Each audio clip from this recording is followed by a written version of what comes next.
Manufactured locally for the Carolinas. This is the Rob Brown Show. The fan of state.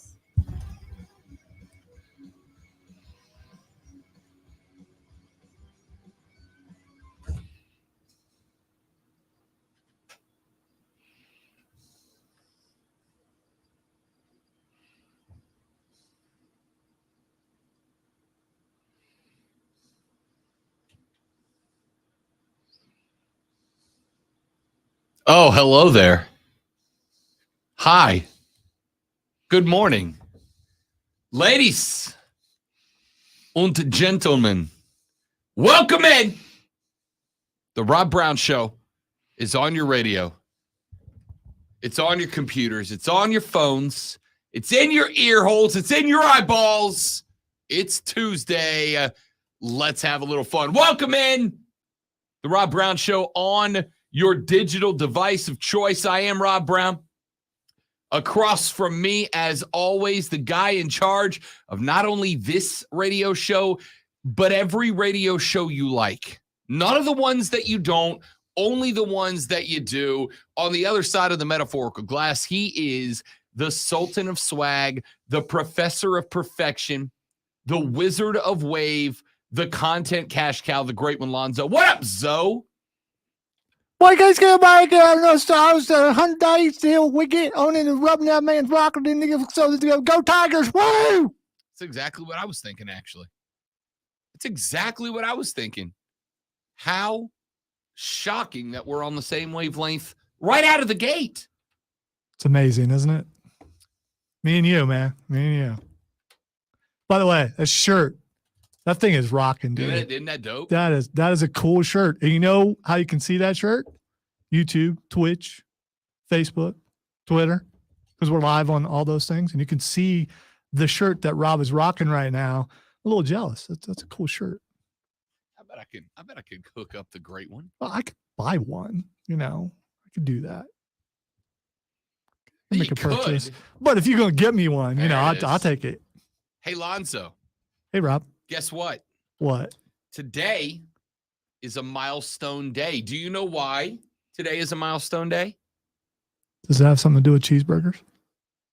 I mean, every day has something to do with cheeseburgers if you try hard enough. Okay. No.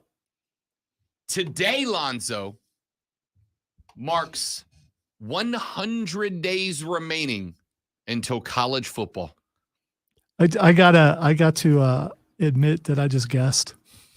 Cheeseburger's always a good guess. No. When I did the 100 days with the Clemson, that was just a total guess. You know, maybe I'm just attuned with the football. That's all it is.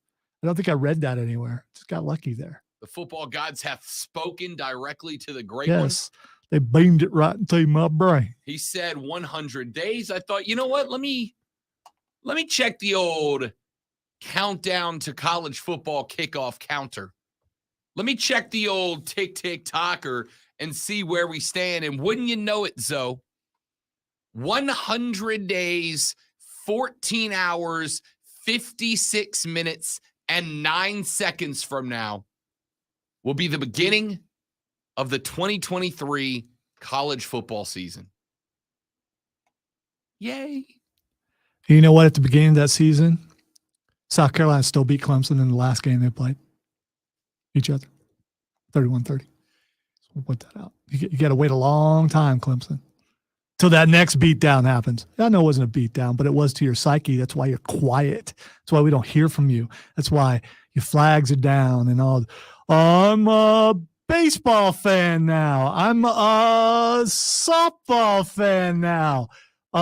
Football. Why don't we talk about that? It's not football season. I'm a baseball fan now.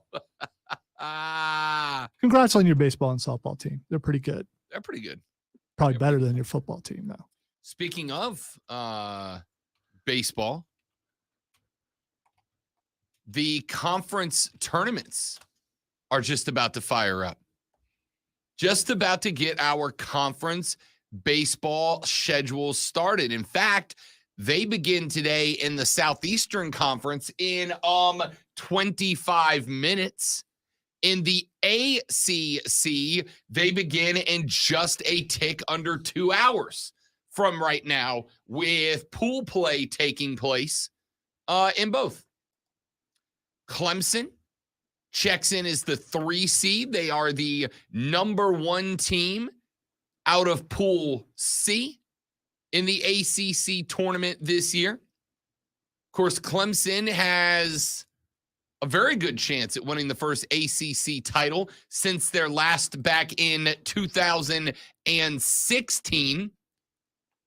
Wake Forest and Virginia, the 2 teams up above the Los Tigres.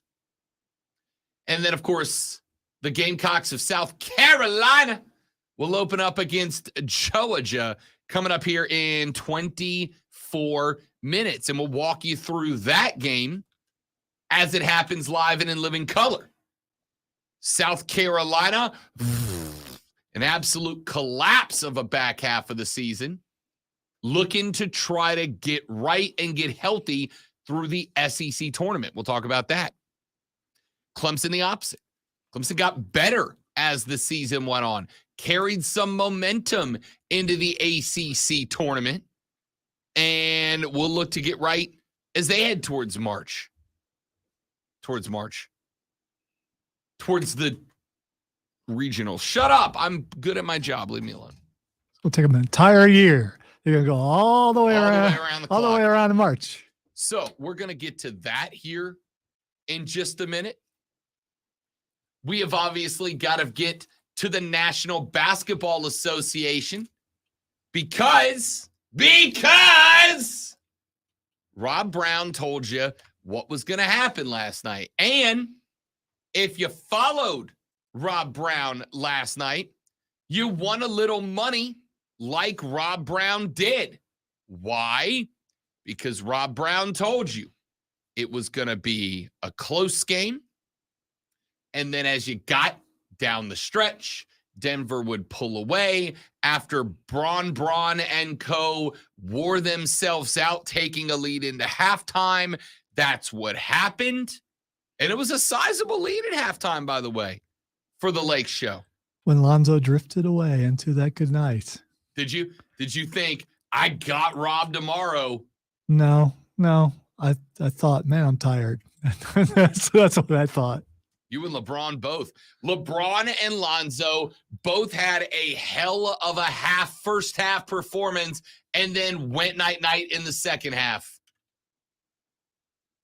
Ladies and gentlemen, that performance, despite all the hee-hawing to the controversy, was not a failure of LeBron, who gave you 30 in the first half, who had the Lakers built up to a 15-point halftime lead, and then watch the Nuggets outscore the Lake Show by 20 in the third quarter. And then that lead went away. Like, by a lot. By a lot. And the Nuggets sweep the Lake Show up out the playoffs. Just like I told you they would. Which is how it should be. I mean, if you look at the records and everything, of course I was rooting for the upset and the turmoil and all that kind of stuff. But, LeBron made a bad choice when he brought Anthony Davis there because he's a part-time player pretending to be a full-time player.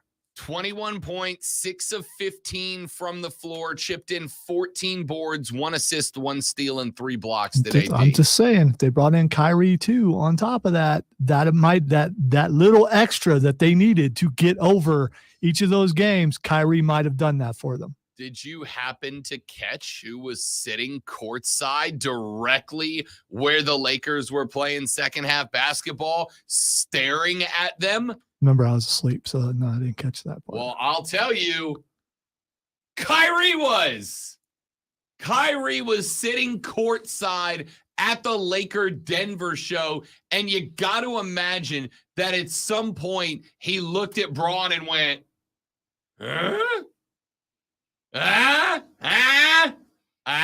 Yeah. You, me, you, me. Like a Dumb and Dumber sketch. Me, you, me, you. Still haven't seen that movie. That was actually Night at the Roxbury, not Dumb and Dumber. Haven't seen that one either. Oh man. You, me, you, him, me. I you, am more into the highbrow here. Yeah, Alonzo, obviously yes. a sophisticated Yes. intellectual. I need the dry British type delivery. I just don't. Yeah. 40 out of Bron, 21 out of 80. It really wasn't an awful night for LA. They just did not have the gas that Denver had. As a matter of fact, Bron and co. had the ball with time expiring. LeBron did what he had done all night, which was drive the rack, get to the glass, kiss it off, get a deuce. He tried to do it one last time as time expired, but Nikola Jokic, even with 5 fouls, recognized, ayo, I would rather send him to the stripe and take the risk that I foul out than let him have another one of them easy-ass layups that he's been getting all night. LeBron was good last night, dude. I wake up this morning and I see immediately all the takes of LeBron comes up short in the... No, dude, the only reason there was a clutch was because of LeBron. The only reason there was a high-pressure situation in the moment, the Lake Show with a chance to win late, was because of LeBron. LeBron was the only reason the Lakers were in that game last night. And, of course, I get up this AM, and everybody's like, LeBron just couldn't get it done in the clutch.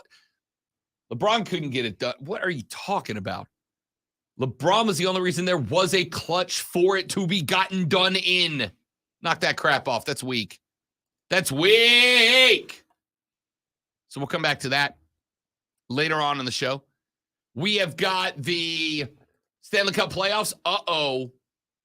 The Carolina Hurricanes can't crack the safe that is Sergei Bobrovsky.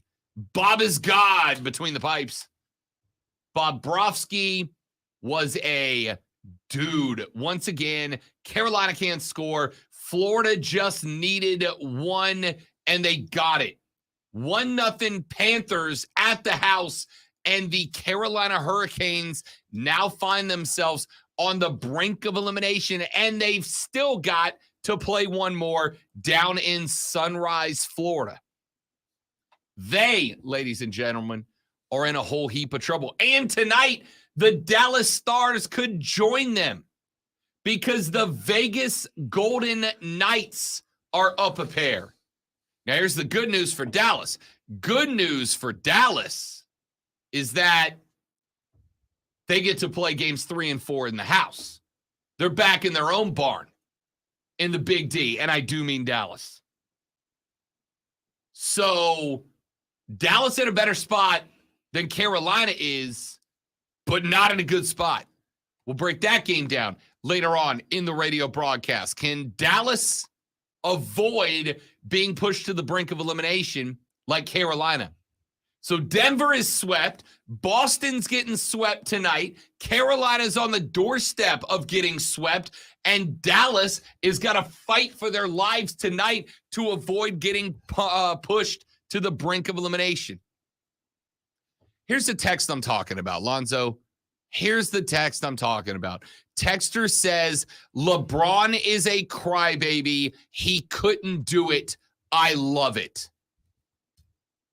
Dude got 40 by himself last night. He is 38 years old. He put that team on his back down 3 and carried them to where they were competitive last night. He brought them to the point where there was something to play for late, and the texts are all, ha, Bron couldn't do it. Yeah, but it's the Jordan people. And I get that. And I don't know why they're threatened.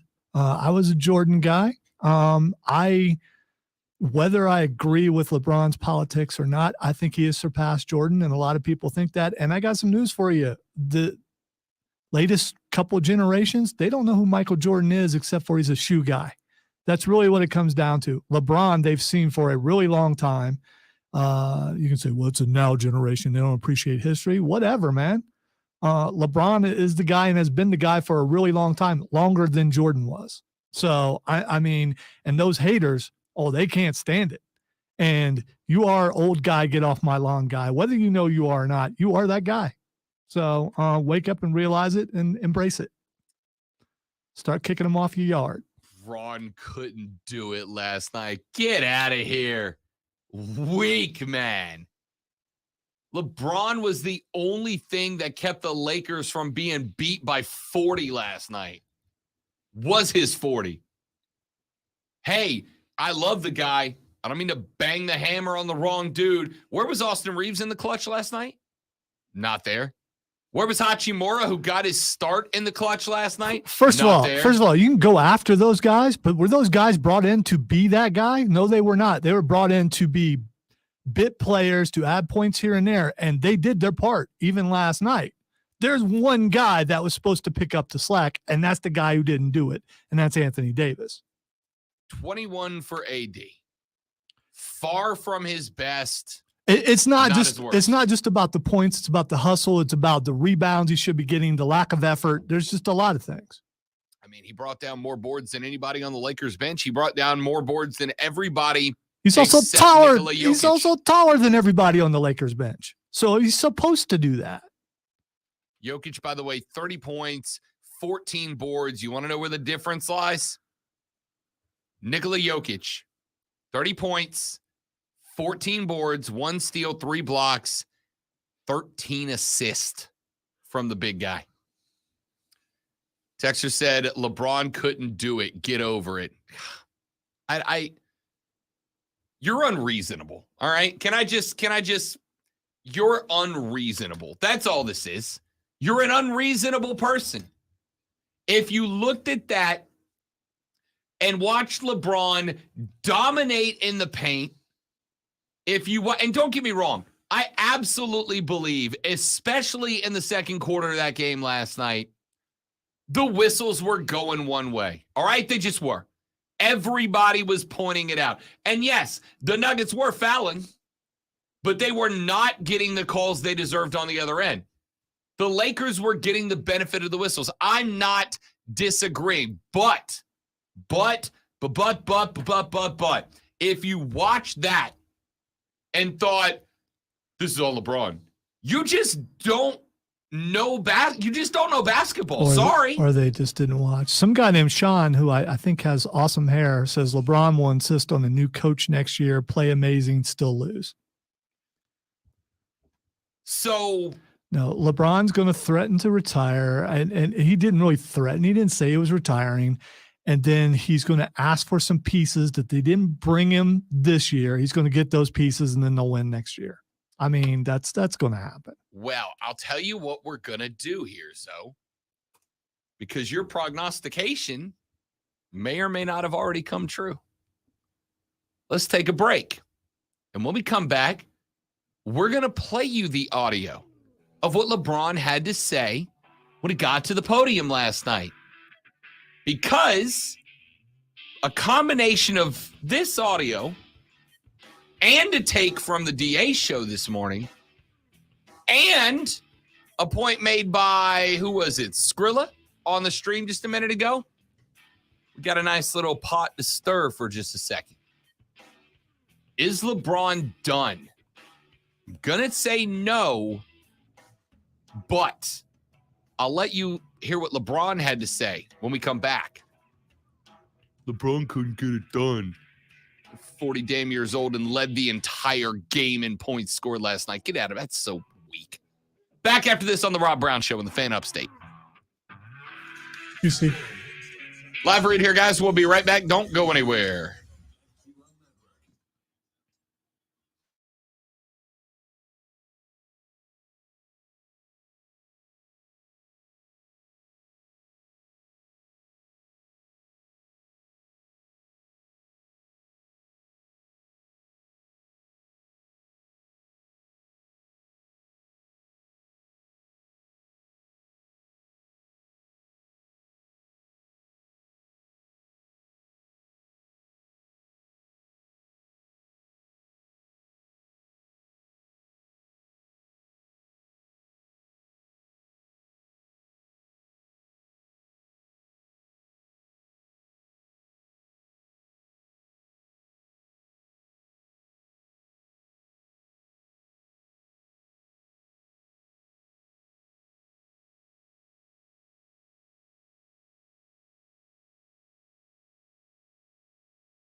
If you're searching for the best burgers in the game, find them at Twin Peaks all month long. It's National Hamburger Month, and these seasoned, smashed, and seared burgers are waiting to be discovered.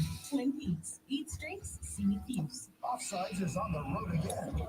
Join Mark Ryan with Offsides this Wednesday from 3 till 7 at Ingles Market in Spartanburg, 8650 Asheville Highway. Mark's giving away. Yeah, Josh, as far as greatest of all time and greatest of that era, I've argued that for a while. But people want to say the word GOAT. I don't know why. It's very important to them.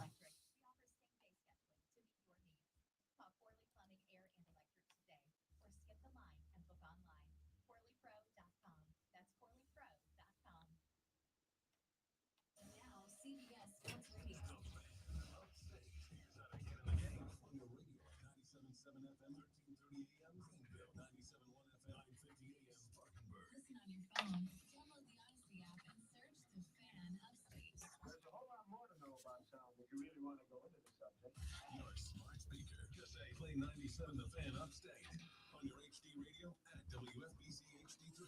Just one more time. And on your computer at thefanupstate.com. Listen on the Odyssey app. Search The Fan Upstate. What is love? Baby, don't hurt me. Don't hurt me no more. Baby, don't hurt me. Don't hurt me no more.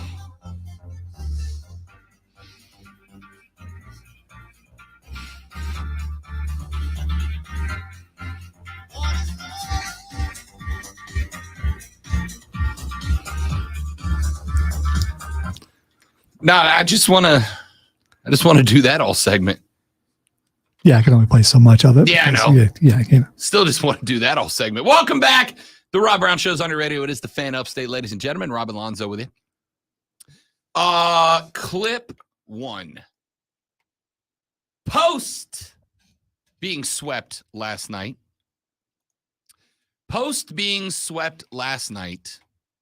LeBron James went to the podium.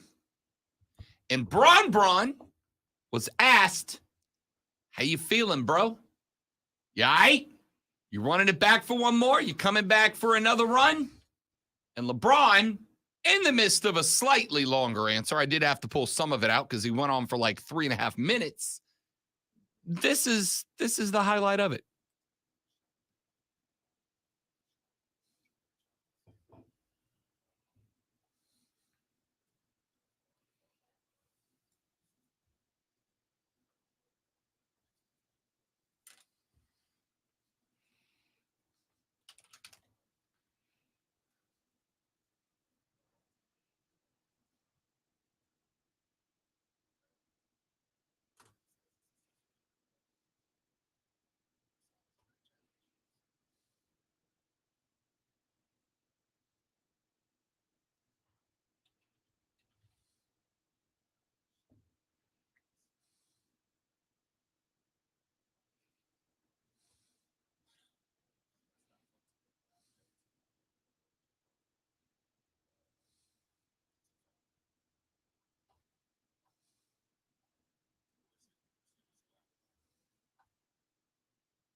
The cynicism running rampant on social media today is hilarious.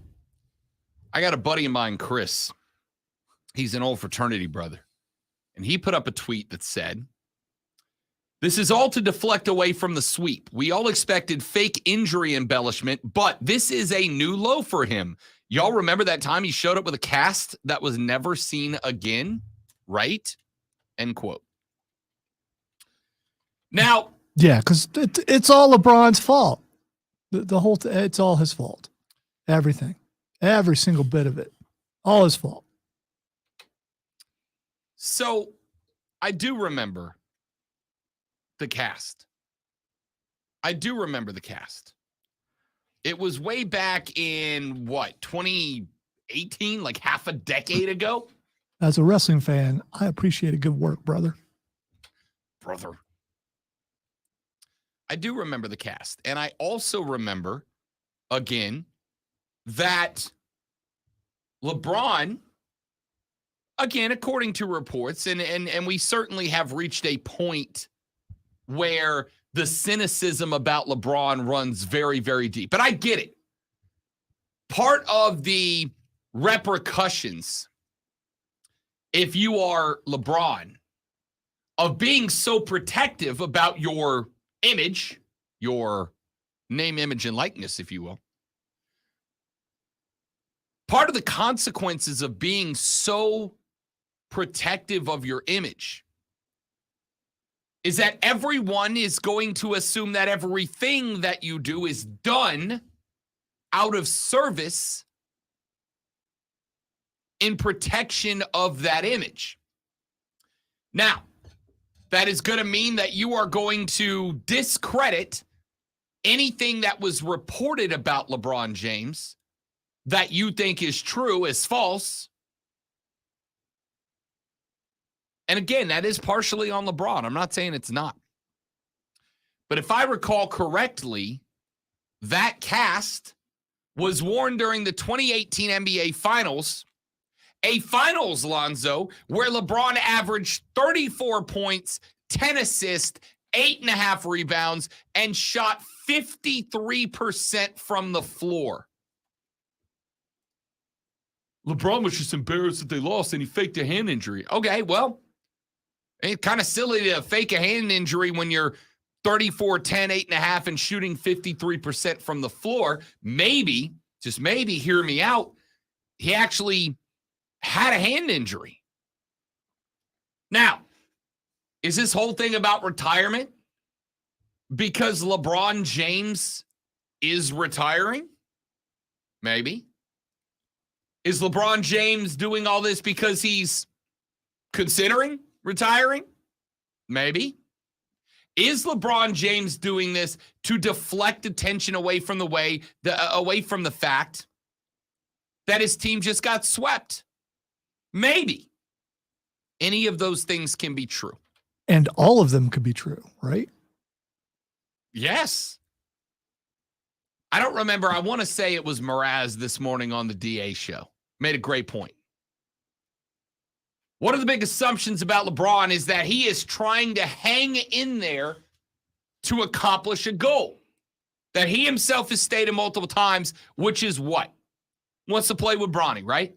Wants one season on an NBA roster with Bronny Jr. And Mraz made a good point. He said there's a couple of things going on. That requires minimum 2 more seasons, right? Minimum. Bronny's going to USC this year. That would be the Southern California version. Still upset about that. He should have picked Ohio State. It was on his list. Bronny's going to SC to play under the sunshine in Los Angeles. Bronny's going to be there for 1 season, which means Bron's got 1 more season without Bronny, if this is indeed the case. But there's also, and Mraz made, I want to say it was Mraz, but I'm going to give him the credit for it. He made a great point. We're all working on the assumption that Bronny's a one-and-done player.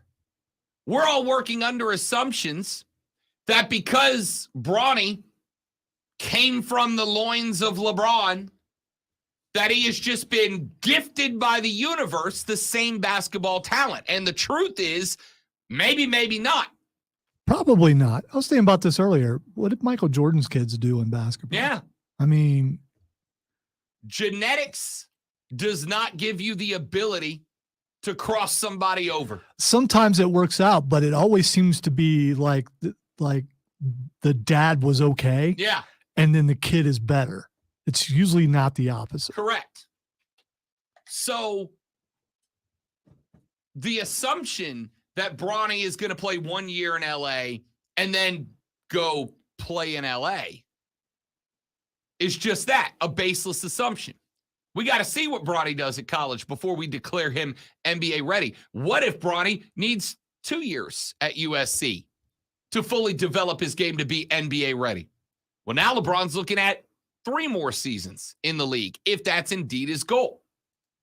And LeBron might be realizing that, hey, man, if I really want to play with Bronny, I'm locked in for 3 more seasons minimum. And 3 more seasons minimum, followed by potentially that last season being on a crap team, right?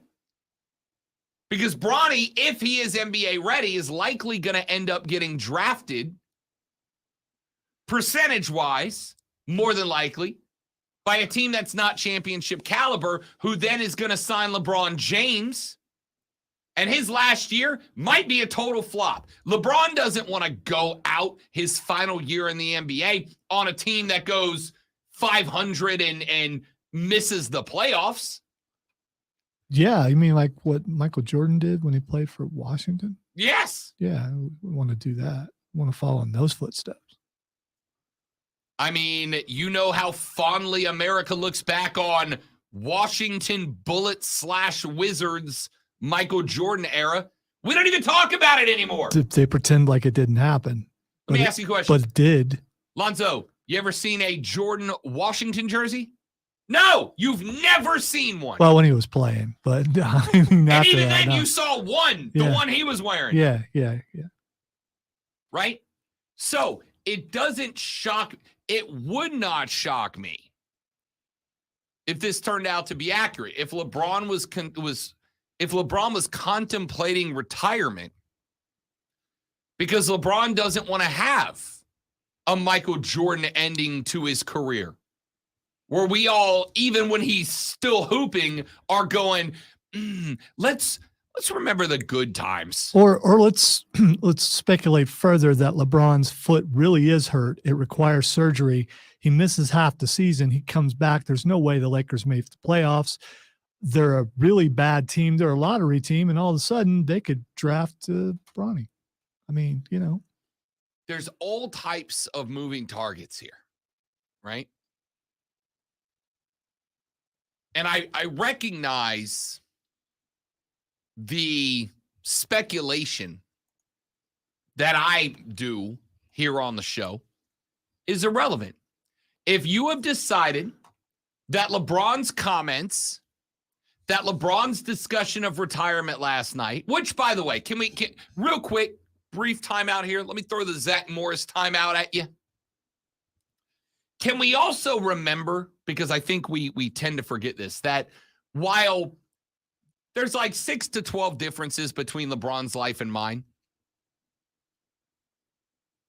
I think we also have to remember these guys are competitors. They are humans. And while we had, who was it a week and a half ago? I forget what Hooper podcast we played the sound from, but they said maybe 50% of the guys in the league love basketball. Maybe 50% of the league loves basketball. The other 50% do it because it pays well, right?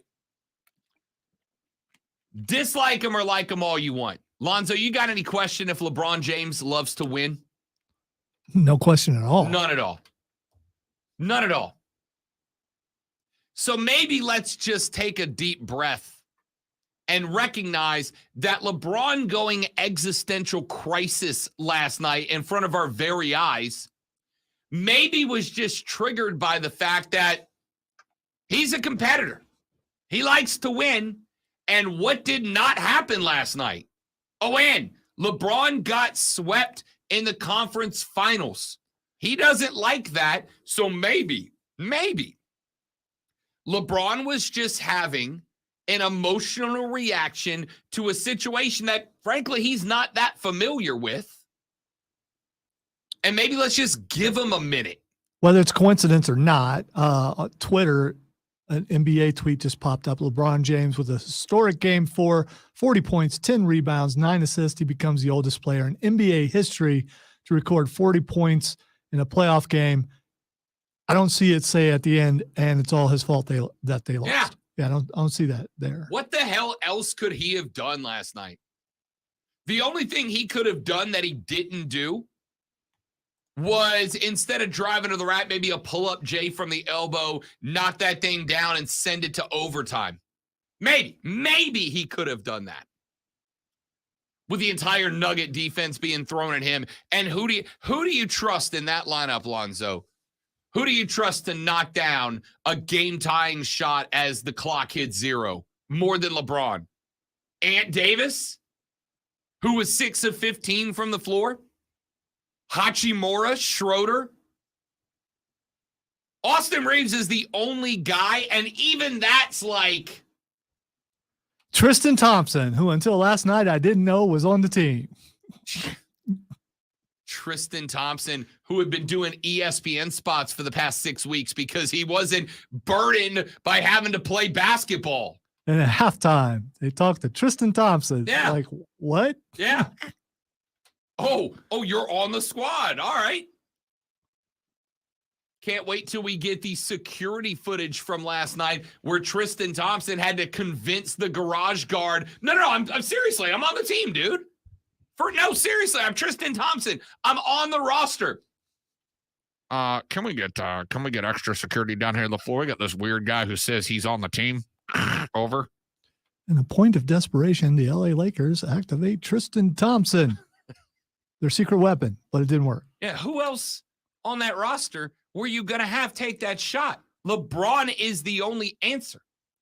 The Nuggets swarmed him. He went one step further than he should have, could have, would have. And keep in mind, if it wasn't for his 40 in that game, by the way, the same people beating up LeBron for not doing enough are the people who were fawning, and I was too, but who were fawning over Jamal Murray's 40 in the game before that, right? When he went 30 at the half, just like Bron did, and we were all going, oh my God, he's arrived. Jamal Murray is that dude. LeBron does the same thing last night at 38 years old, and what do you wake up to this morning? It was all LeBron's fault. No, it's not. Listen, there are consequences to the actions of LeBron James protecting his image throughout his career. And one of the consequences is nobody is going to give you the benefit of the doubt pertaining to a statement or an action that reflects on your image. It's an unfortunate reality of creating this double life of greatest basketball player of all time and also media mogul. It comes with that territory. So if you want to beat up, LeBron's just doing this to deflect attention from the sweep. LeBron's only doing this to deflect attention from the fact that the Lakers. I would like to point out that the LA Lakers started this season 2-10. That the LA Lakers at one point were 15 and a half games out of the West. And then the Lakers made it to the play-in. And weren't supposed to be there, but they made it to the second round. And they weren't supposed to be there, and they made it to the conference semis. And they weren't supposed to be there, and they made it to the conference finals on the back of a 38-year-old LeBron James. Look, the dude ain't washed. LeBron at 80% is still better than 90% of the rest of the league. So I'm not saying you've got to bend over backwards to give him the benefit of the doubt. I am saying the raw cynicism towards this dude. It's all his fault. No, it's not. What game were you watching? What game were you watching? Let's take a break. We'll come back. A few more thoughts from last night. A few thoughts about tonight. Beantown and Miami. The Celtics looking to not be part 2 of the double sweep tonight. Give you some thoughts on what they can do to escape being the second team swept out of the conference finals this year. We'll talk some hockey. We'll talk some college football. Shane Beamer said something yesterday that I kind of take a bit of umbrage with. I'll tell you what that was and more on the Rob Brown Show in the Fan Upstate.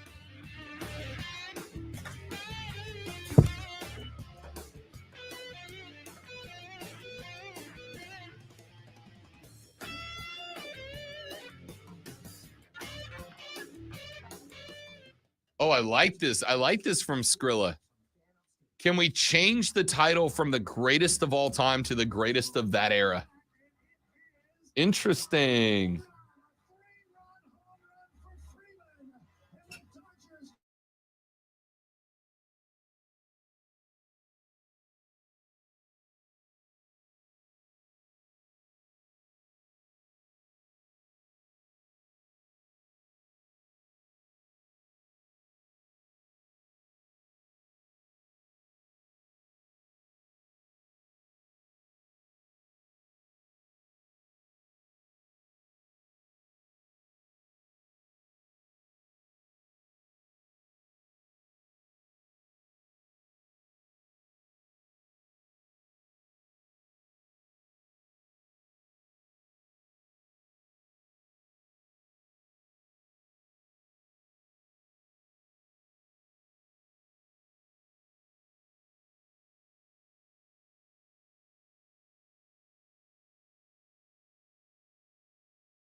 Brief moment of panic. So I chastised him for that.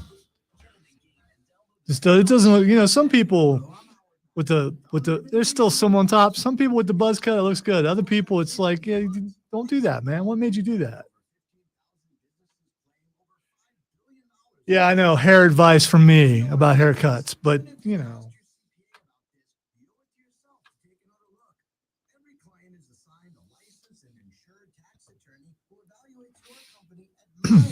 I should decree and see if it works that all producers here must have long hair.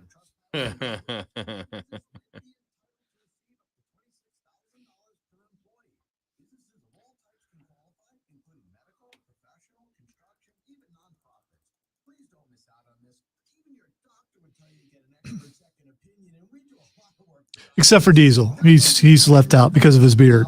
I mean, that makes up for it. I mean, that thing is perfect, so you've got to accent that with the right kind of hair. So everybody else needs to grow their hair out. Even Brandon. Brandon needs to grow his hair out. Courtney started back on the she wants me to cut my hair thing. I was like, I'll tell you what, I'm growing it till we get married. When it's time to get married, I'll cut it.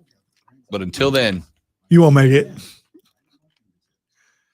When that one length is reached that you can't stand.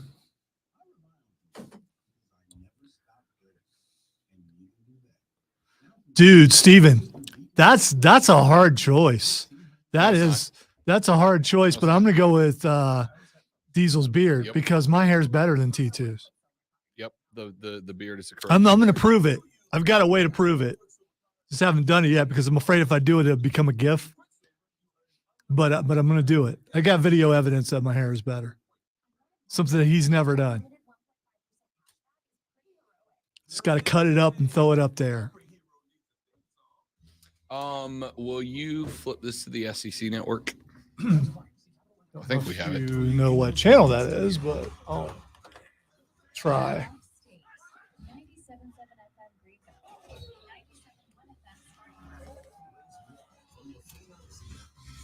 The South Carolina game's on.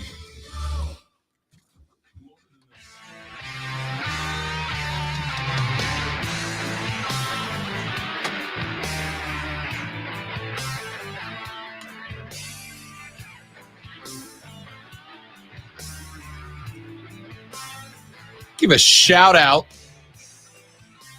to my dude Diddy, who just put up what I think is going to go down as the tweet of the day. He said, always hilarious to see how success isn't allowed to be given to just one player, but failure is.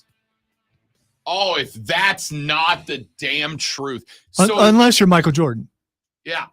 So when they failed, when they had trouble getting past Detroit and all that stuff, that was never his fault.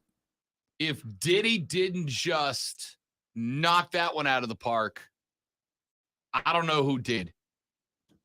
Success isn't allowed to be given to one player, but failure is. So if you said last night, Braun failed, then you have to also say that the Lakers making it from a play-in to the conference finals must be Braun succeeding, correct?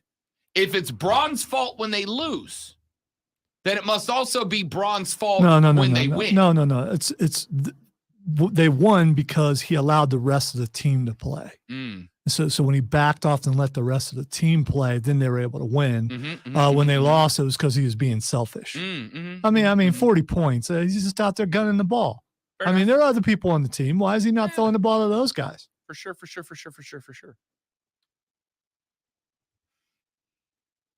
If Braun was the reason that they got swept, then Braun's also the reason that that team, a team that we all acknowledge had shortcomings, made it to the conference finals and ran into a buzzsaw, by the way, of Nikola Jokic. It can't be half and half. Oh, when the team wins, it's a team effort. But when it loses, it's that one guy's fault. No, it's not. It's not how team sports work, like at all, like not in the least, like not even a little bit. Why are we pretending that's how it goes? It's not. Never has been. Didn't start now.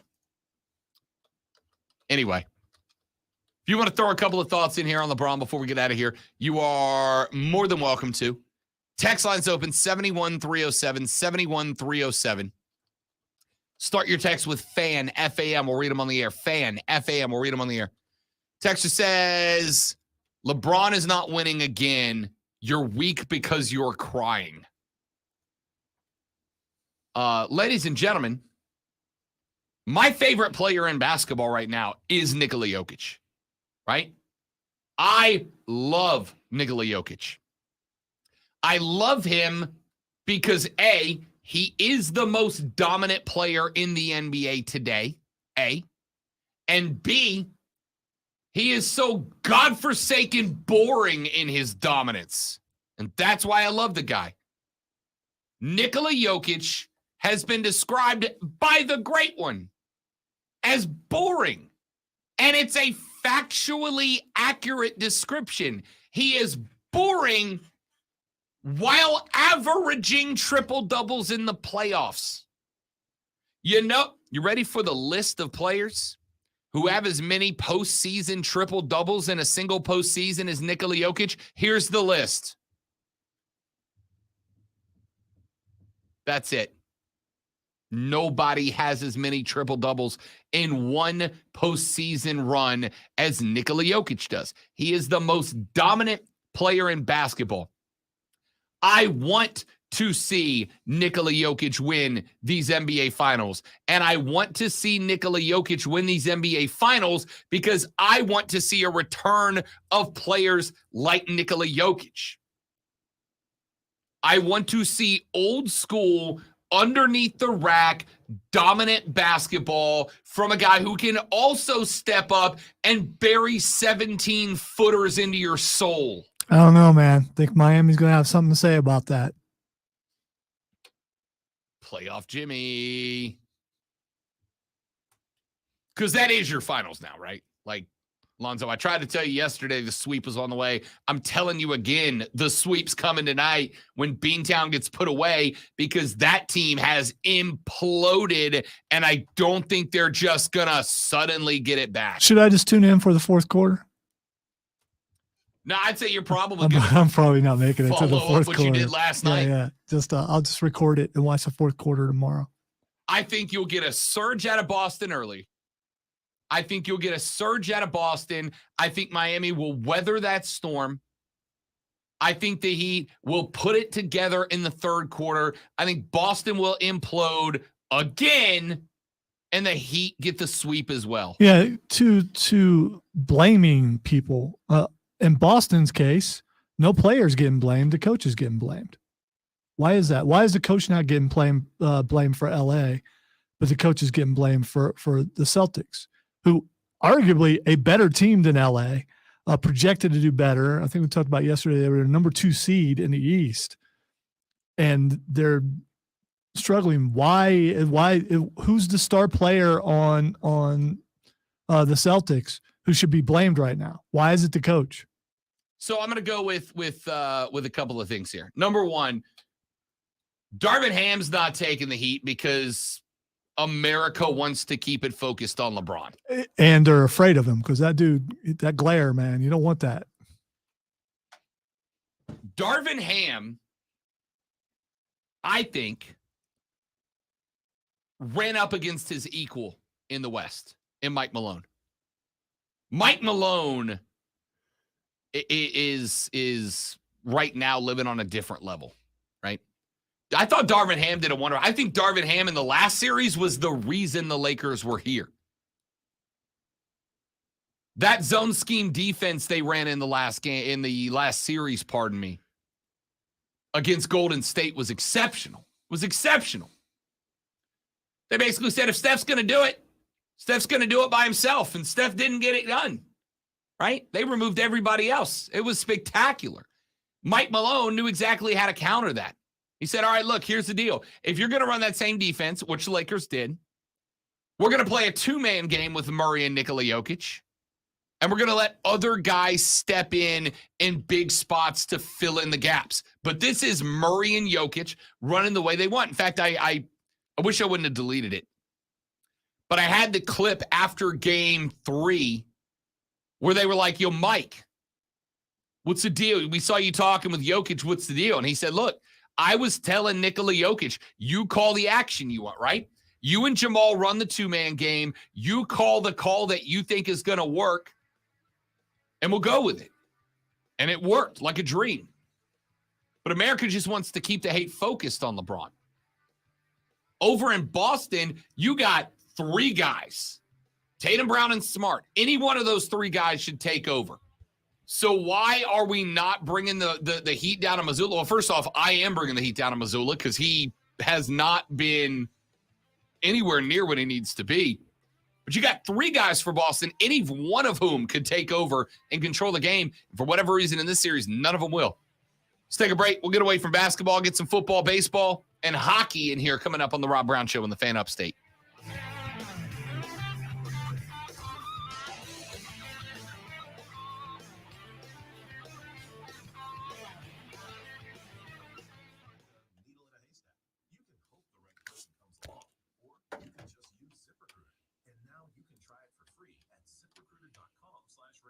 In fact, ZipRecruiter has helped a lot of business owners find their needle in a haystack.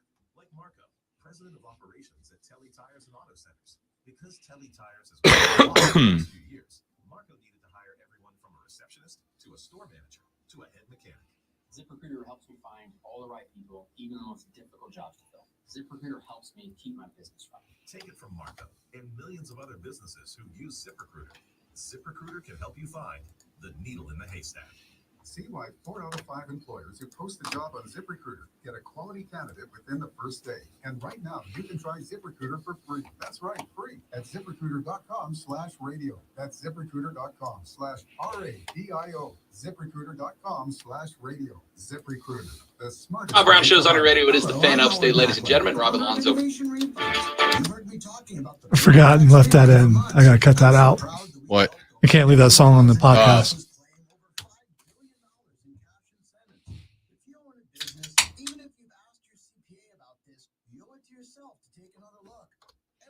Is assigned a licensed and insured tax attorney who evaluates your company at my expense to accurately determine eligibility. Innovation Refunds has hundreds of 5-star reviews on Trustpilot and Google, and your business might be entitled to receive up to $26,000 per employee. Businesses of all types can qualify, including medical, professional, construction, even nonprofits. Please don't miss out on this. Even your doctor would tell you to get an expert second opinion, and we do a lot of work for doctors. Download the Innovation Refunds app now or go to getrefunds.com to potentially get a payroll tax refund of $26,000 per employee. Getrefunds.com. Getrefunds.com. Want to quickly become Dad's favorite? The old agent of chaos. The best courses in the upstate. The Preserve It per day. There will be chaos. The Rock, Rear Golf, Rolling Green, just to name a few. And best of all, Now through Father's Day, the Upstate Golf Cart is on sale. One for $75 and two for $125. Get your dad one today at upstategolfcart.com. Spent like 3 days on Jedi Fallen Order being stuck somewhere. Then I walked up and realized there's a structure. There's actually a gap that you could go through. That's so frustrating. Because there's so much platforming involved with it. So you got to look for grooves on walls to see if, okay, I can run on that wall and things like that. Yeah. And I'm looking everywhere, backtracked, fast traveled other places, come back, and then just walked up to it and walked through. It was like, oh, you got to be kidding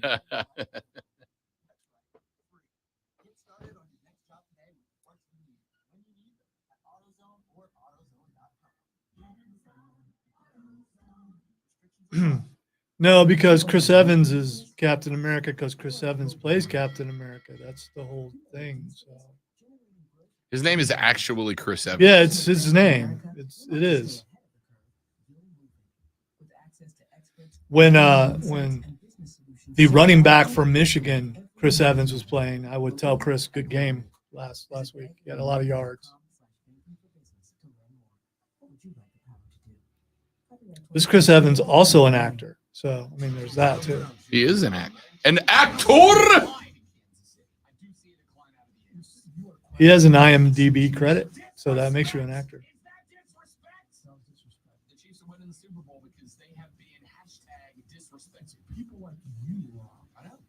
People like you. Very, very sorry. It is my disrespect that did it. So when the Chiefs inevitably win the 2023-24 Lombardi Trophy, you can all look back to April 17th, 2023 and say, damn it, Rob Brown, you did this when you #disrespected. We're going to clip this so I can play it back to you, and you'll know it's your fault. Go ahead, man. You can put it on the Fearless Predictions. Write it down on my If the Chefs win the SB this year, it is because Rob had the audacity to disrespect them. How dare you? Same great show, new time. The Rob Brown Show. Now 19 news. Thanks, Rob. Thanks to you. 2 in a row. Can't wait. Now CBS Sports Radio. Upstate. Here's how to get in the game on your radio at 97.7 FM, 1330 AM, Greenville, 97.1 FM, 950 AM, Spartanburg. Listen on your phone. Download the Odyssey app and search The Fan Upstate. There's a whole lot more to know about sound if you really want to go into the subject. Your smart speaker. Just say play 97 The Fan Upstate on your HD radio at WFBC HD3. Just one more time. And on your computer at The Fan. FanUpstate.com. Upstate. WORD Spartanburg. WFBC HD3 Philadelphia official sports voice of the Upstate Fan. CBS Sports Radio. Live from the Philadelphia. Man, check this out. You're on official Rob Brown lockdown. Represents me a win. Yeah. Unfiltered sports talk. Manufactured locally for the Carolinas. This is the Rob Brown Show. Rob only.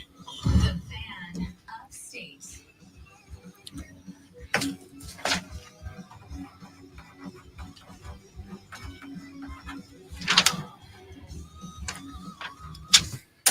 Our numero dos of the Rob Brown Show goes now, ladies and gentlemen. This is the Fan Upstate. Howdy, y'all. How is everybody? Y'all doing all right? Everybody good? Everybody have a lovely weekend? I hope so. It's Tuesday, man. I mean, why are you asking about the weekend? I'm Sure just is. saying. I'm struggling, I dude. mean, maybe some people had yesterday off. Good for you. Like we'll have next week.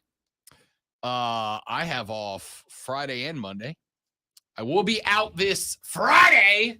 Y'all will be joined by the mouth of the South Cole Bryce. It's Oh, gosh. 3 hours with that guy. gonna be great, dude. Y'all are gonna have a For him, because he gets to spend time with me. But I mean, I'm very excited. Friday, actually Thursday after the show, as soon as the show's over on Thursday, your boy will be popping down to the FLA, spend a weekend with the fam down in the Sunshine State, getting the band back together. I was going to say, are you singing?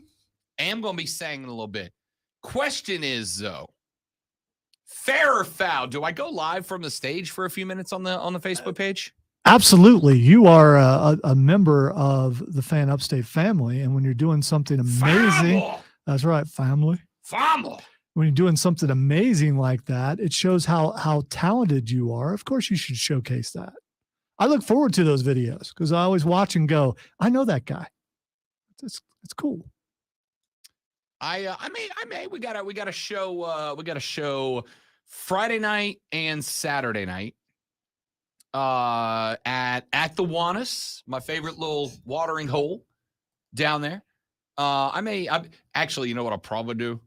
I'll probably have to record it and edit it and pull it later. Yeah, I was going to point out that it's probably not something that should be, played around. Yeah, I may have to do a little recording and then circle back with the old edit button.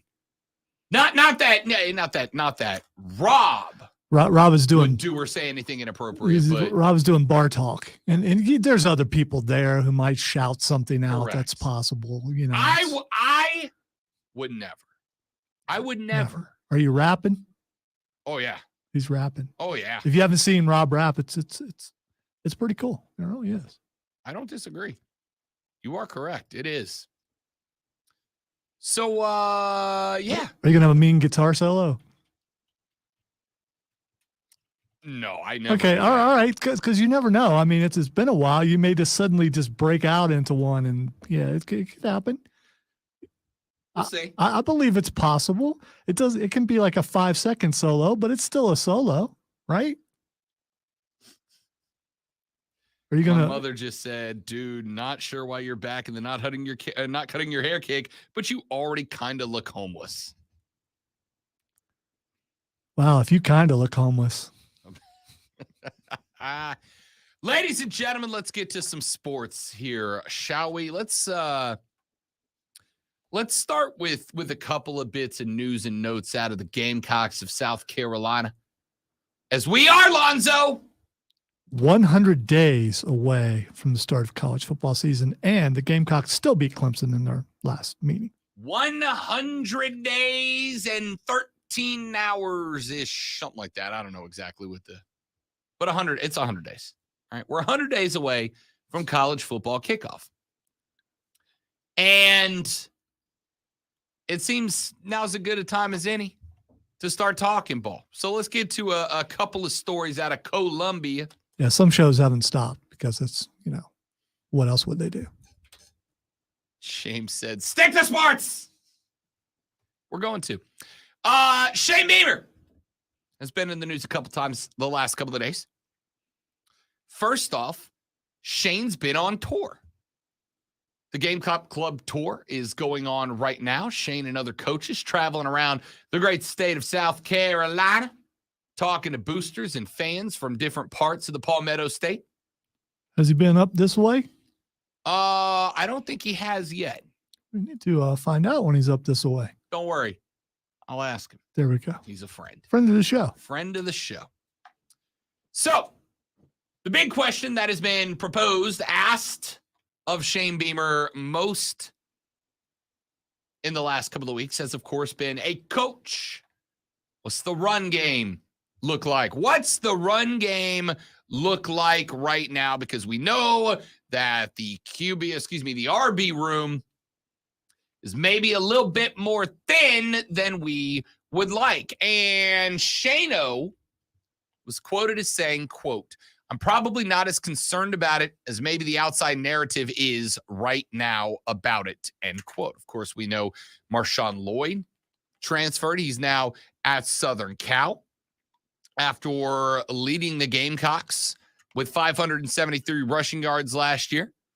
We know Jaheim Bell is out. He had an increased role in the run game when Lloyd missed 3 of the final 4 games with an injury. He ended up being the Gamecocks' second highest rusher with 261 yards on 73 carries. We know that Rashad Amos had the move to Miami, which left Juju McDowell and Mario Anderson, a transfer in, as the 2 guys that are predominant. Beamer said, quote, you'd love to have 4 or 5 running backs you feel good about. Those guys are going to play special teams, and it's a position that gets a lot of wear and tear. Now, McDowell, theoretically, is going to be RB1. We saw him play in spurts in his first 2 seasons in Columbia. He has been a relatively well-proven rusher so far for the Gamecocks. However, McDowell Alonzo goes 5'9", 177. I was going to say he's a smaller back, but that's not entirely a bad thing. He's fairly well built. You can be the most well-built 177-pounder you want to be. You got limited shots from Georgia's defensive line at $177, dude. Limited shots.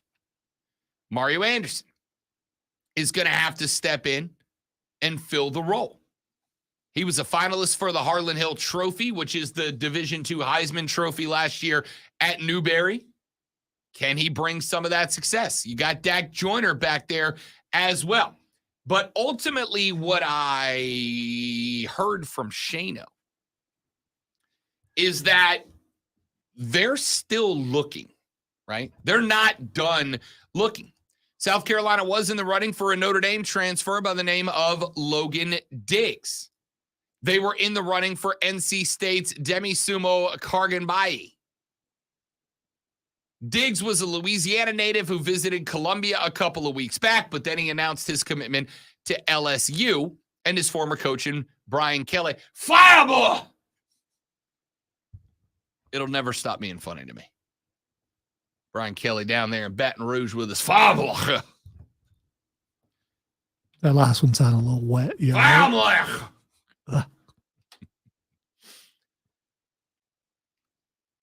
So what are the options here for the Gamecocks? What are the options here?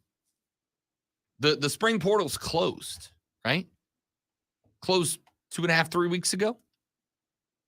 So what's the next step? What's going to happen? There are limited options here. Maybe they are so happy about their passing game that they're going to be more of a passing offense, and the running game is going to be just supplemental. It's just a backup plan. Just a backup plan. Here and there, just to keep people honest. It's really just to get that guy out of the backfield so they can get the ball thrown to him by Spencer Rattler. For sure. Yeah. There is a name that I'm intrigued by. That is Dontavius Braswell. Goes by DJ. He is the highest rated running back to sign with South Carolina since Beamer became the coach in 2020.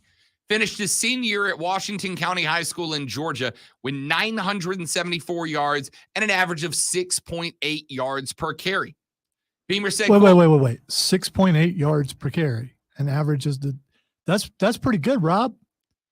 That's a first down every 2 runs. Yes, it is.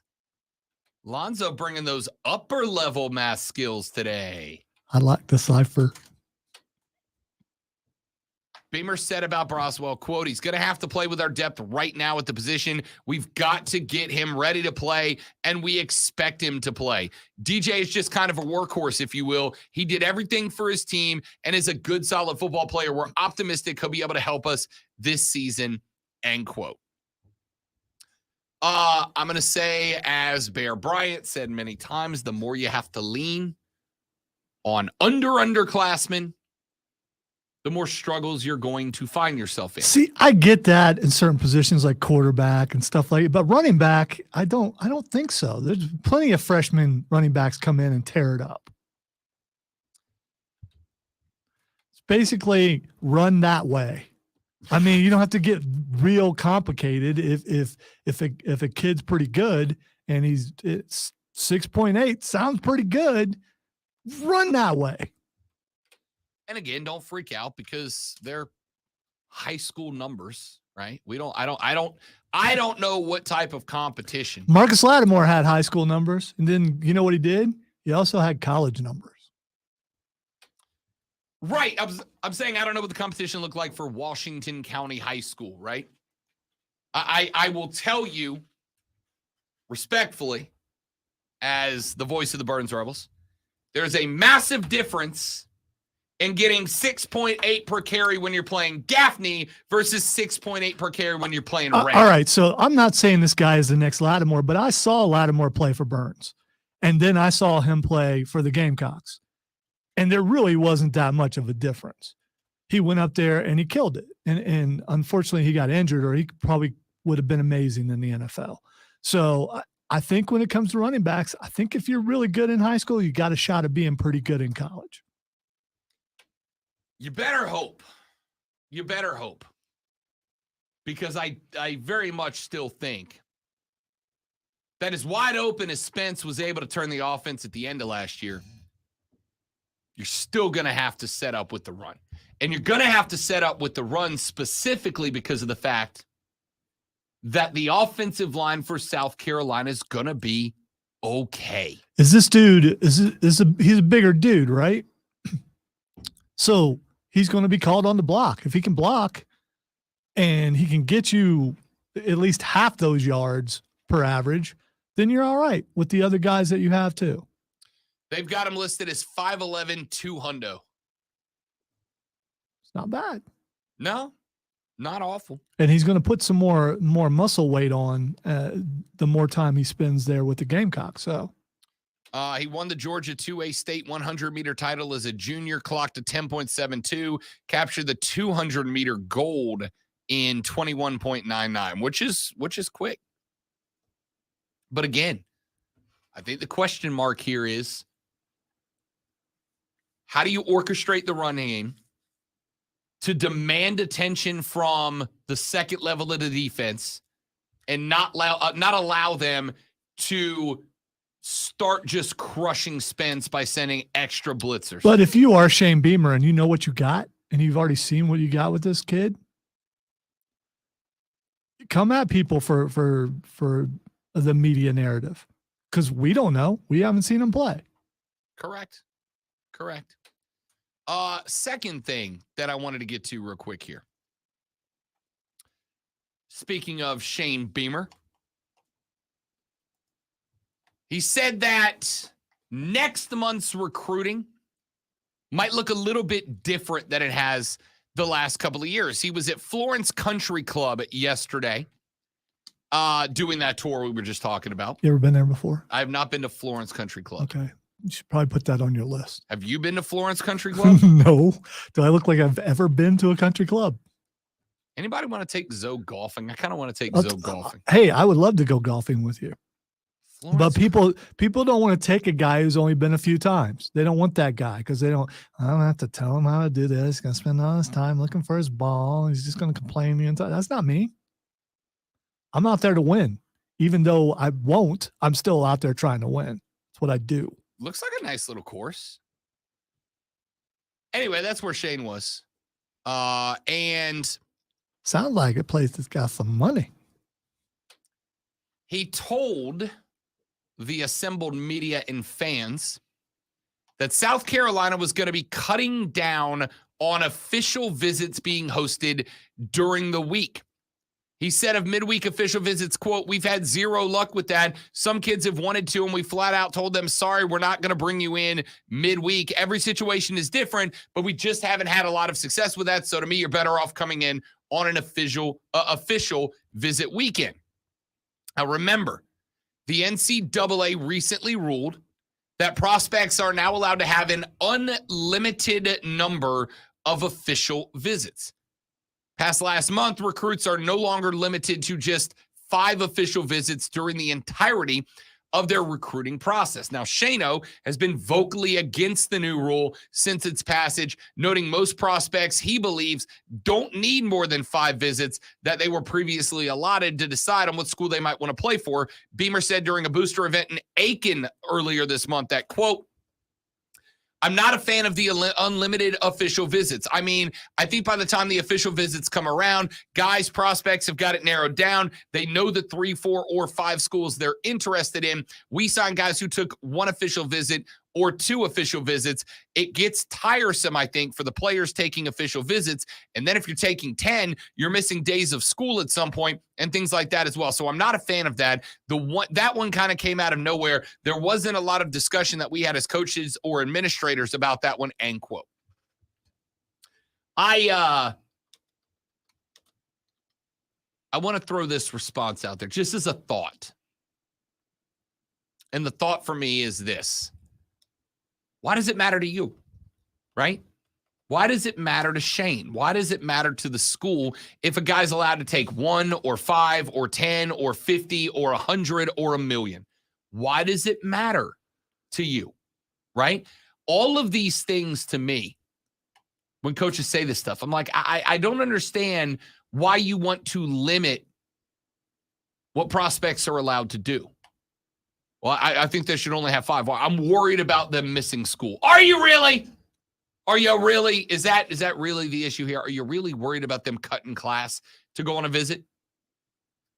Because I got a sneaky suspicion if there was a 5-star quarterback considering your school and he said, Coach, I'd love to come see you, but I got to miss AP Lit to be there, you'd be like, don't worry, I got a copy of Moby Dick. I'll read you while you're here. I don't doubt his sincerity. It's putting football above education, and he seems to be the guy that puts education first. So I don't have a problem with it. I don't doubt the sincerity of our friend Shane Beamer. Again, big Shane guy, big friend of the show, but I got to call it where I call it for everybody, right? I don't understand. Here's what I do know. What I do know is, I don't know this. I speculate this. Let me be clear. What I do speculate here is if I'm a kid being recruited and the NCAA says, here's a thing you can have. Here's a thing you can do. And then I hear an SEC coach go, yeah, I don't think he should be allowed to do that. Why? I don't like it. It hasn't worked out for me. It's not something that's benefited me. So therefore, I don't think anybody should be allowed to do it. I'm kind of put off by that a little bit, right? Like I'm put off by a guy that I'm supposed to trust with my next 2 or 3 or 4 years of my future, that I'm supposed to trust to look out and do the best for me and get the best out of me.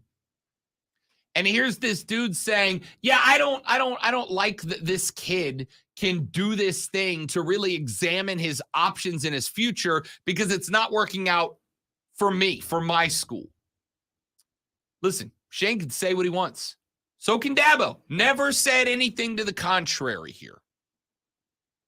But I will say this. One thing that I think college football coaches need to be very careful about is how they talk about stuff like this. Because college students, or soon-to-be college students, aren't stupid. They're not dumb. And if you're sitting there openly chastising a decision that allows them to examine their options, examine the choices they have to end up in the best situation for them, and you're sitting there telling them, I don't like that you have that option, it can be a bit off-putting.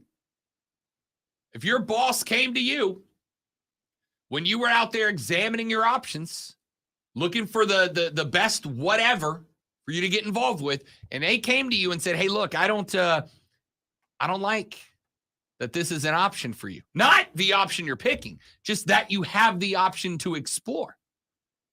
That'd probably be a bit off-putting and probably make you a little more likely to examine those options further. Does anybody disagree that Dabo Swinney, over the past couple of years, and the way that he has approached discussing the portal, the NIL, etc., does anybody argue it's at least to some degree harmed his recruiting? I feel like that's relatively obvious. It's been a big-time discussion point on pretty much every talk radio show in this state. In this state. Part of the reason why, part of the discussion why, is because of the fact that players look and go, wait, so this coach doesn't think that I should be allowed to do what's best for me? This guy doesn't think that I should be allowed to look into my options to benefit, to profit, to be successful for as long or wherever I decide that I should do that? Because it seems to me like he's not in it for what's best for me. And if he's not in it for what's best for me now, why would I think that X amount of days or months or weeks down the road he will be? All I would say is be careful how you address this stuff if you're a college coach.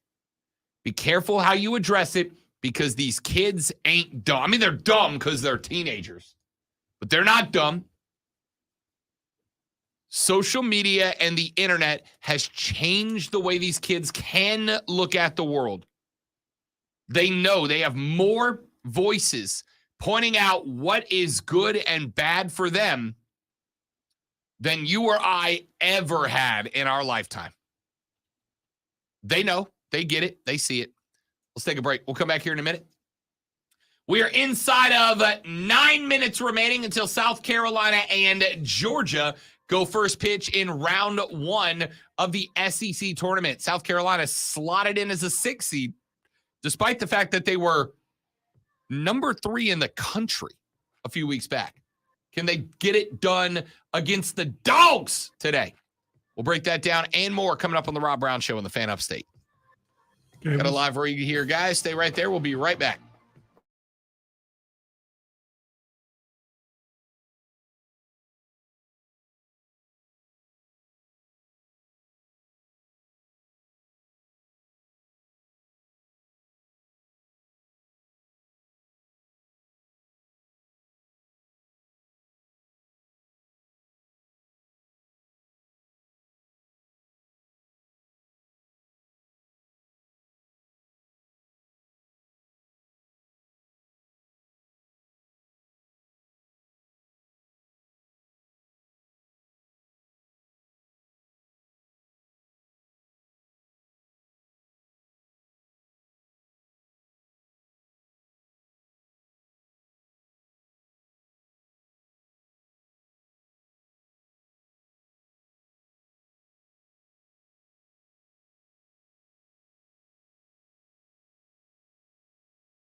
Y'all just missed a heck of a dang gum from the great one.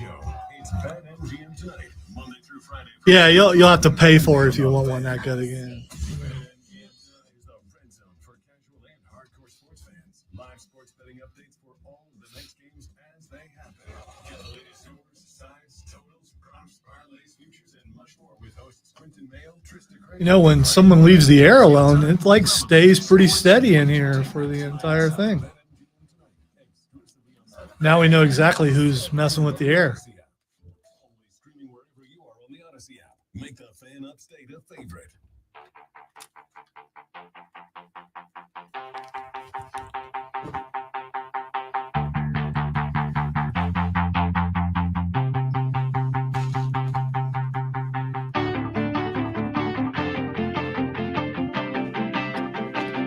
You guys been following this story that's been going on in the Big Ten?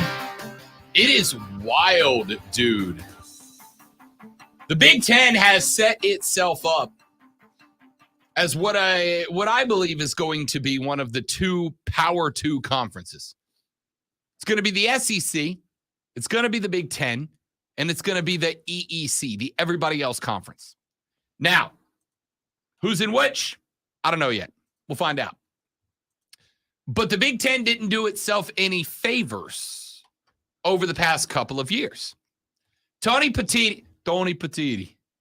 That's a hell of a name, Tony Petitti. Tony Petitti is the new Big Ten commissioner, installed about a month ago. And when he got installed, he put forward a list of priorities. Integrate USC and UCLA for the 24-25 season. Explore the new media rights deal for the expanded college football playoff. Deal with name, image, and likeness. And prioritize the official completion of the new television contract that is worth more than $7 billion that was negotiated by his predecessor, Kevin Warren. That one seemed to be a formality, right? That one was all but done at that point. It seemed like all Tony Petitti had to do was show up and sign the paperwork. But with about 3 months before the season kicks off and those TV deals begin, the Big Ten does not have those contracts done yet. And a lot of it is fine print. But ESPN dropped the bombshell a couple of days ago in that the Big Ten does not have the NBC primetime deal finished and has a number of outstanding issues that could cost the Big Ten tens of millions of dollars to get them rectified. ESPN quoted one anonymous source as saying, quote, "These deals aren't done and they aren't what they were represented to be from the standpoint of the NBC deal and the availability of all members to participate in November games in prime time."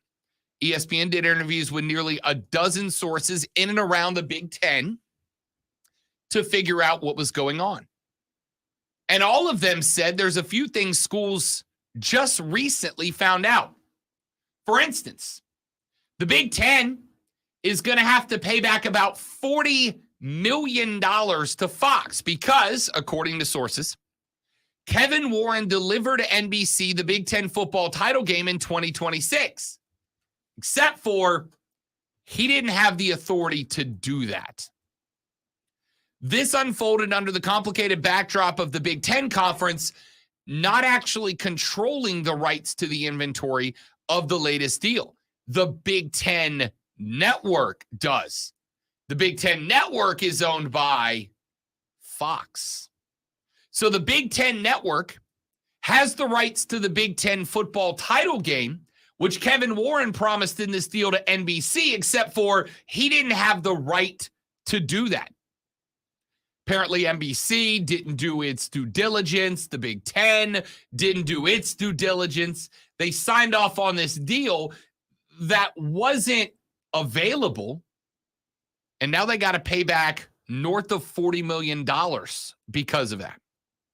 They're going to have to pay $25 million back to Fox for the lost 2020 football game inventory, which came after an arrangement between Fox and the conference that was unable to muster the lost revenue from the COVID-19 season. So they're on the hook for that.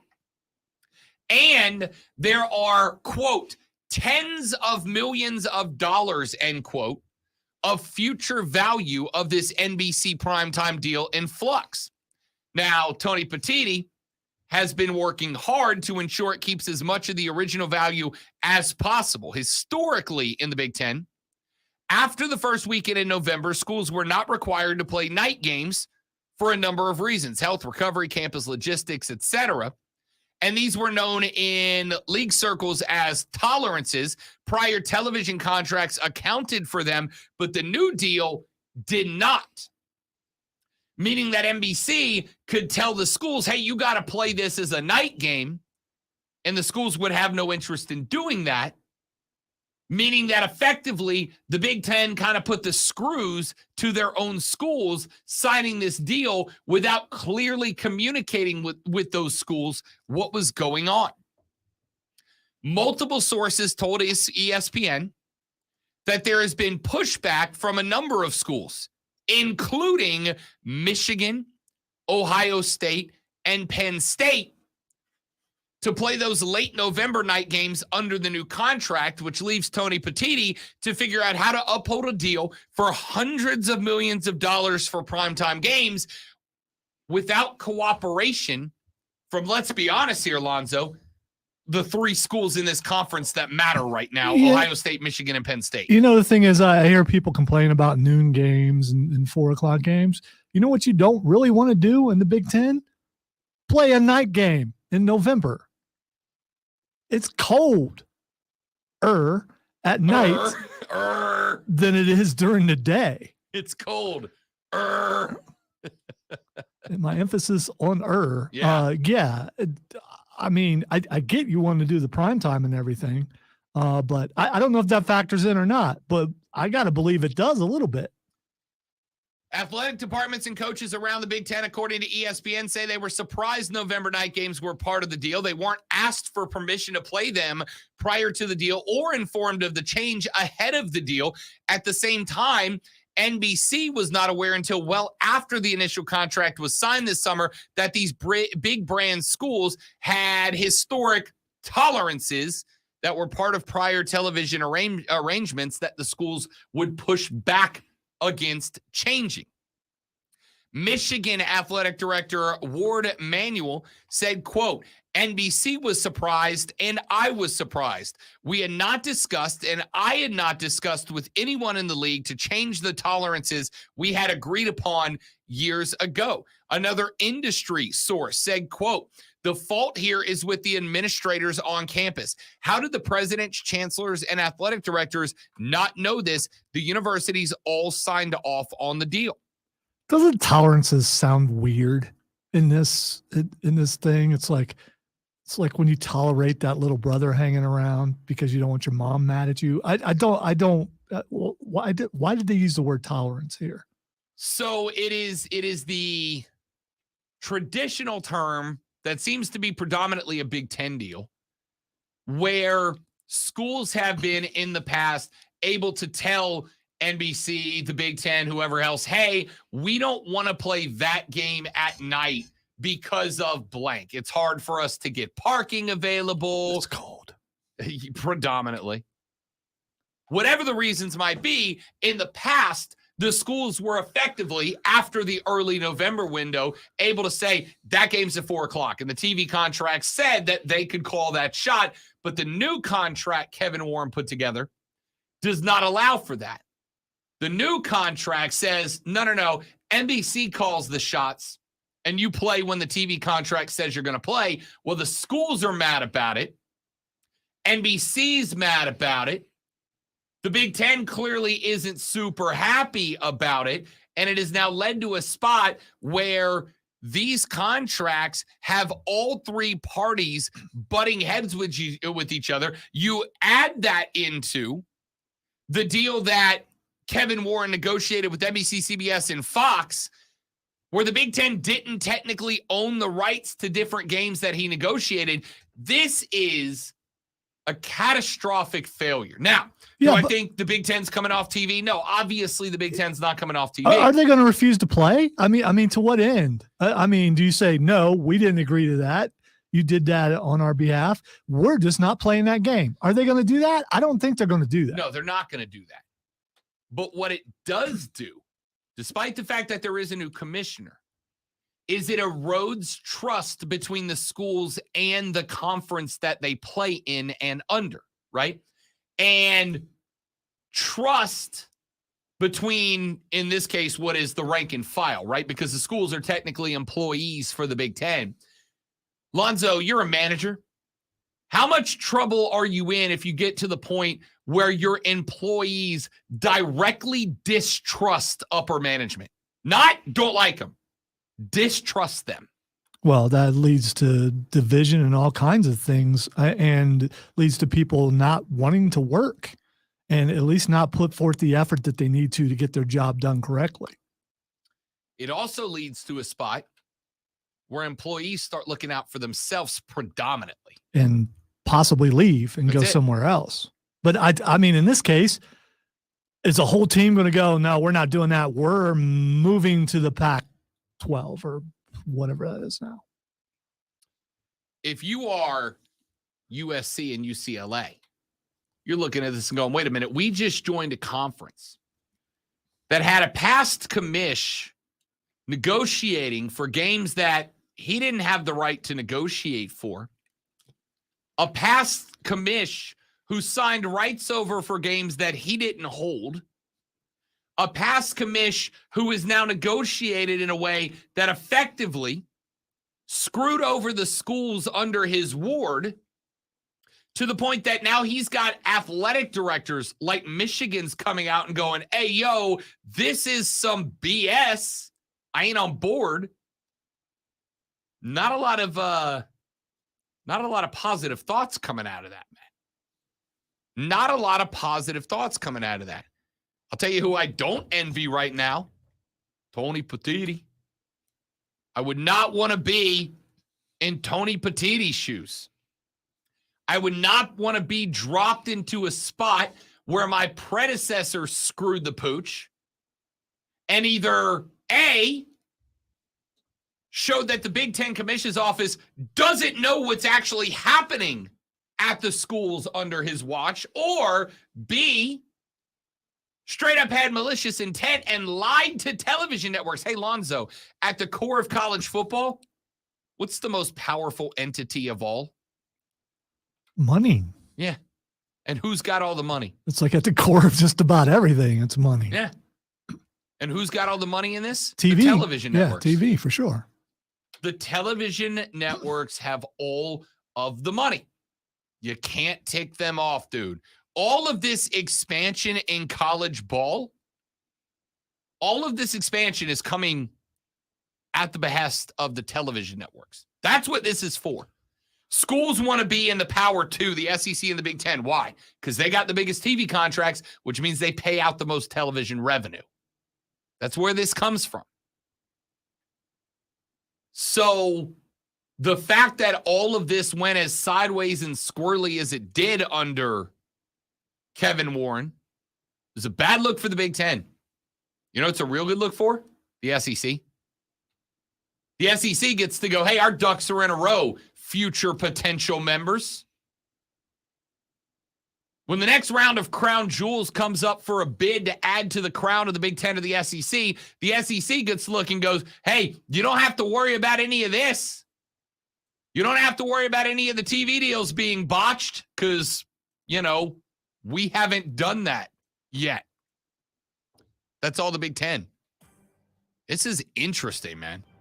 This is chaotic at the least. That report's up on ESPN if you want to go read that. Let's take a break. We still got to get some hockey in here. We got to get a little more NBA. Heat Celtics coming up tonight. This series ends this evening. Bring on the NBA Finals. Vegas, Dallas skating tonight.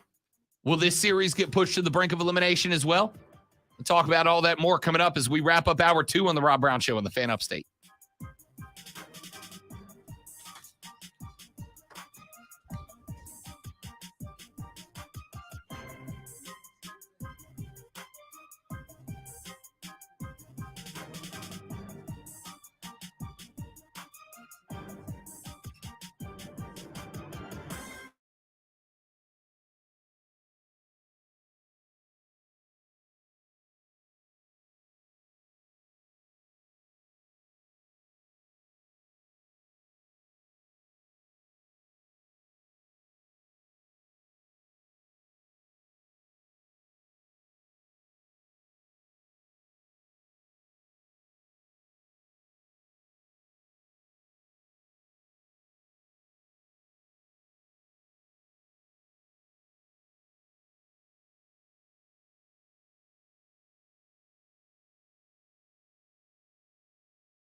can qualify, including medical, professional, construction, even nonprofits. Please don't miss out on this.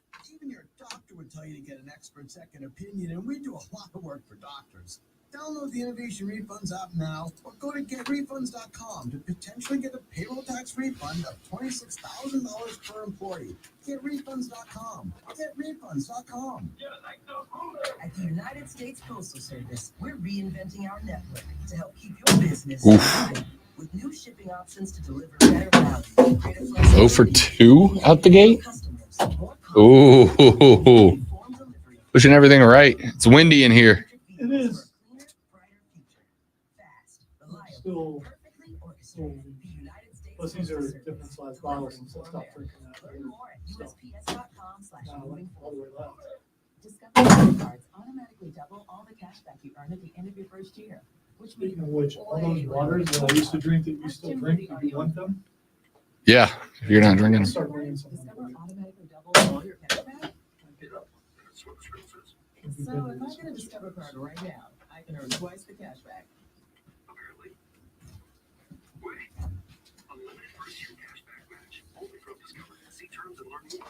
I think staying away from carbonation as much as I am is helping me some. So down another pound without exercising still. I was going to get up and walk this morning, but I don't know if I'm working 11 hours again today. So Alonso put in that Ironman performance yesterday.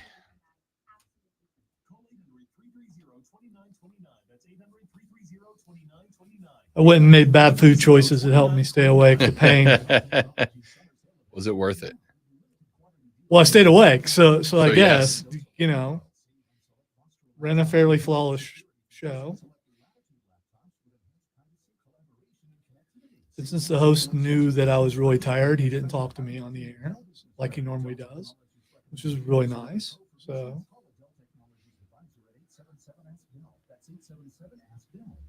Yes. Also, I watched like 4 more episodes of Jeff Goldblum Law and Order. It's so good. It's so good. Excellent. Yes. Excellent.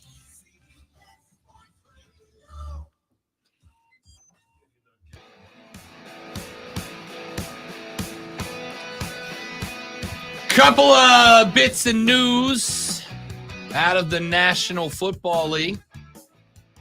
By the way, top 2, Murillo just gets a single out to the gap between short and third. The Gamecocks have one on first, one on second, 2 away.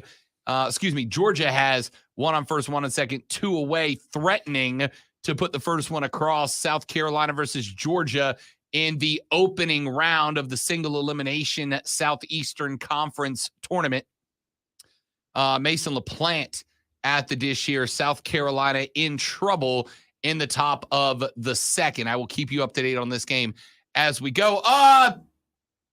Interesting decision from the National Football League yesterday. We ended the last segment talking about television. Television generates the decisions. In college football, it is the same for the National Football League. An NFL proposal that went to the table back in March has now passed. And it is one that is, I think, good for those of us that watch the NFL at home, which is 99% of the NFL audience for any given game. Not so much for season ticket holders, and worse for those who had planned on traveling to away games late in the season. The proposal that passed is just for the 2023 season. It will carry one big caveat. Thursday night games can now be flexed to Sunday, and Sunday games can now be flexed to Thursday night. Now, it does have some restrictions on it. Flexes are permitted during only the final 5 eligible weeks of the regular season. Now, this will be weeks 13 through 17, since the Thursday night game does not appear in week 18, and no more than 2 games per season can be flexed. No team can be flexed in or out of a Thursday slot more than once. So what's more important, the Thursday night game or the Sunday night game? Well, So aren't they lessening one by allowing the other to flex? Does the flex work both ways, or it's just flexing from Sunday to Thursday? it can go both directions. Huh. It can go both directions. What if they both want that game? Who wins? This is interesting. Does each side, does Thursday and Sunday each have a certain amount of flexes? I do not know the answer. Here's what we know. Here's what we've got right now.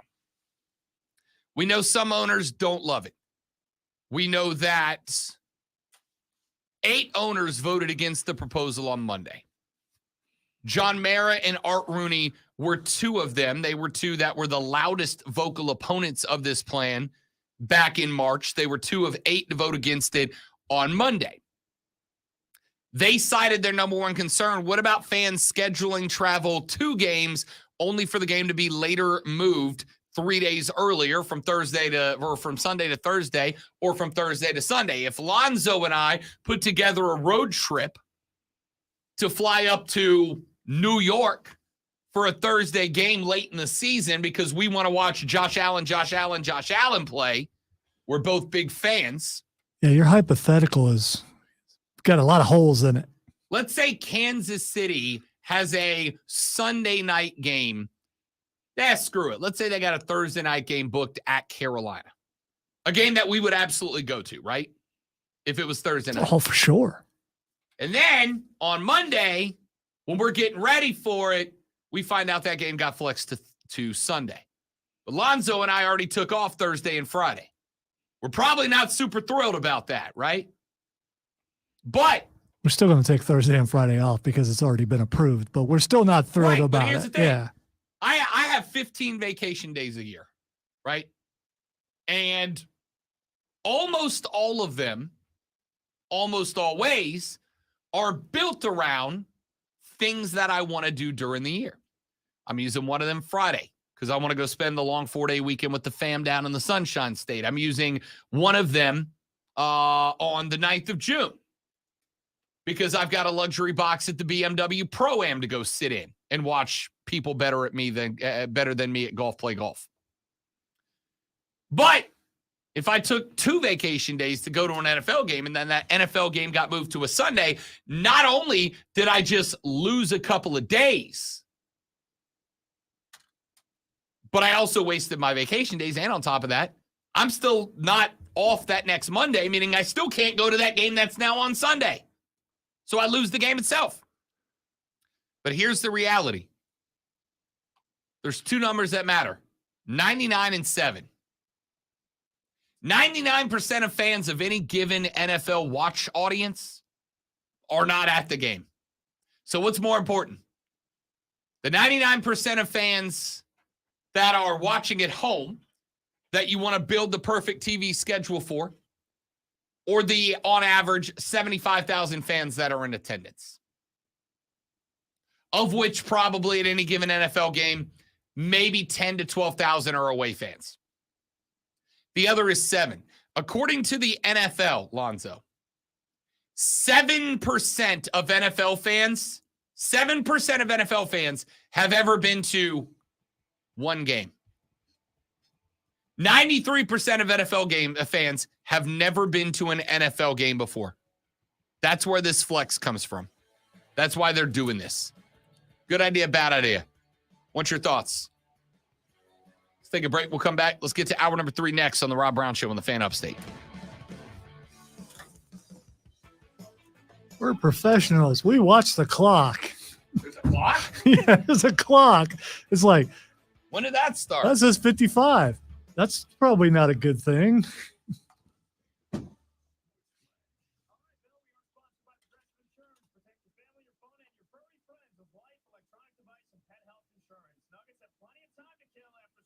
So we might go just a little bit over, like about 2 minutes, but you know. I don't care. Well, this is allowed to float, but for consistency's sake, I hate it because I want to start exactly at the top.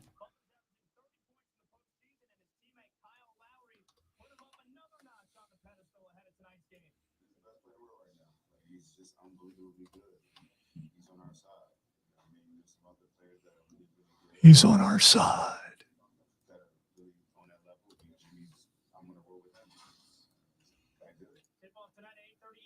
I'm gonna roll with him because I get paid to, and he's on my team. I'm on his team. Yeah.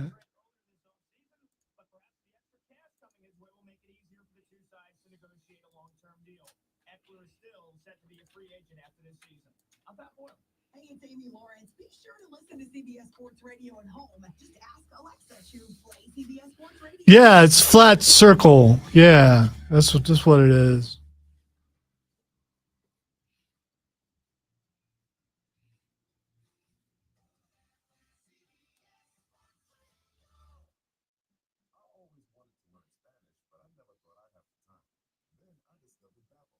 Babbel's lessons are fun. They only take like 10 or 15 minutes, and in 3 weeks, presto, you're starting to speak another language. Like magic. I love that Apple's lessons aren't just robots talking. They're voiced by native speakers. Yeah, I agree, Joe. I mean, it's got to be rough as a player and as a coach trying to set up practice and all that kind of stuff, and then suddenly, yeah, it's okay because the NFL is looking out for the health of the player, so they're not going to put them in jeopardy.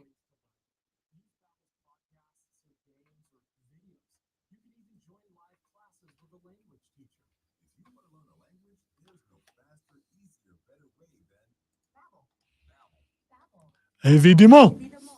Évidemment. We still don't know exactly what we're saying, but that's okay.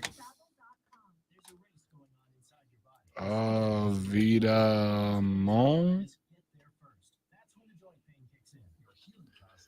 With you Monday. Sure. You're wondering if he spelled it correctly? I took 3 years of French and 1 day of college French where I went, no. No. No. Or, as they say in France, no. I was killing Babbel for a little while, or not Babbel. No, you know that one thing. What's it called? Duolingo. Killing Duolingo. Where are you going?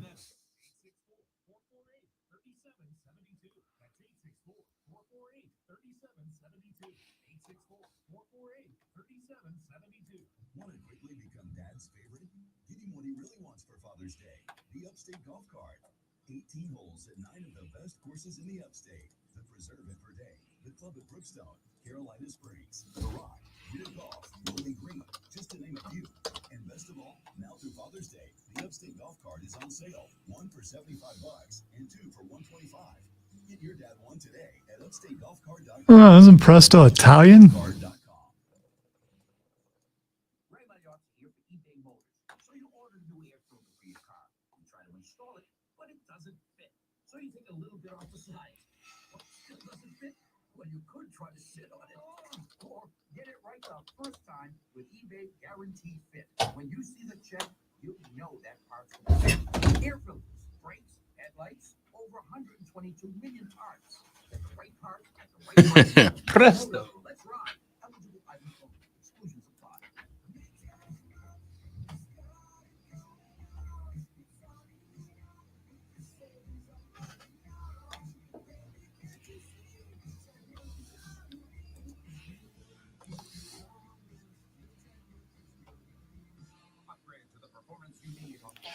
I just want to say, a la peanut butter sandwiches.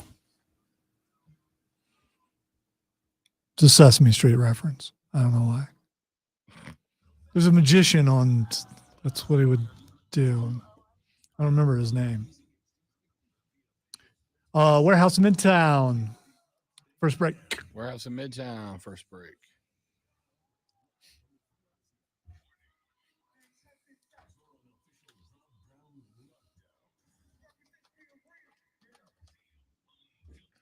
It was the score.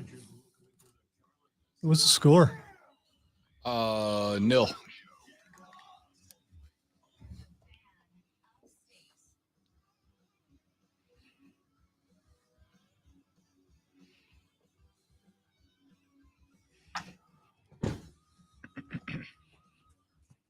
I'm offended. That's not a baseball term. Sure it is. No, nil is not a baseball term. Sure it is. No, Nil is a term for zero in any capacity. no, it's only like tennis or soccer, not in baseball though. The score right now, Georgia, South Carolina, first round of the SEC tournament is 0-0. The empty set. It's 0-0, people. I mean, there's no nil in baseball. There's a nil in everything. No, The empty set is referred to as nil. it's 0. South Carolina threatening right now. They got 2 outs in the bottom of the second, but the bases are juiced full of Gamecocks right now. Pitching change for Georgia as their starter got into a bit of a spot. 1-1 count here as South Carolina trying to get the first run on the board and to fill up the empty set. Of course, that would make it not be nil anymore. Well, an empty set, that's tennis. Why are you crossing platforms here, dude? Empty set's a Dude. math, it's a science term. No. There are no sets in baseball. For instance, the number of Lonzos with bad hair is nil. It's an empty set. There are none. South Carolina gets 1 across on the shot single out to left. That is going to be a 2-run single, and the Gamecocks are on the board with the first 2 runs. So now the score, Gamecocks 2, Georgia 0. 0. Nil. It's 0. not a no. It's not Zero. a nil. It's a 0. 9. I'll even, I guess, I mean, there might be some Germans playing, and possibly. 2-0 Gamecocks.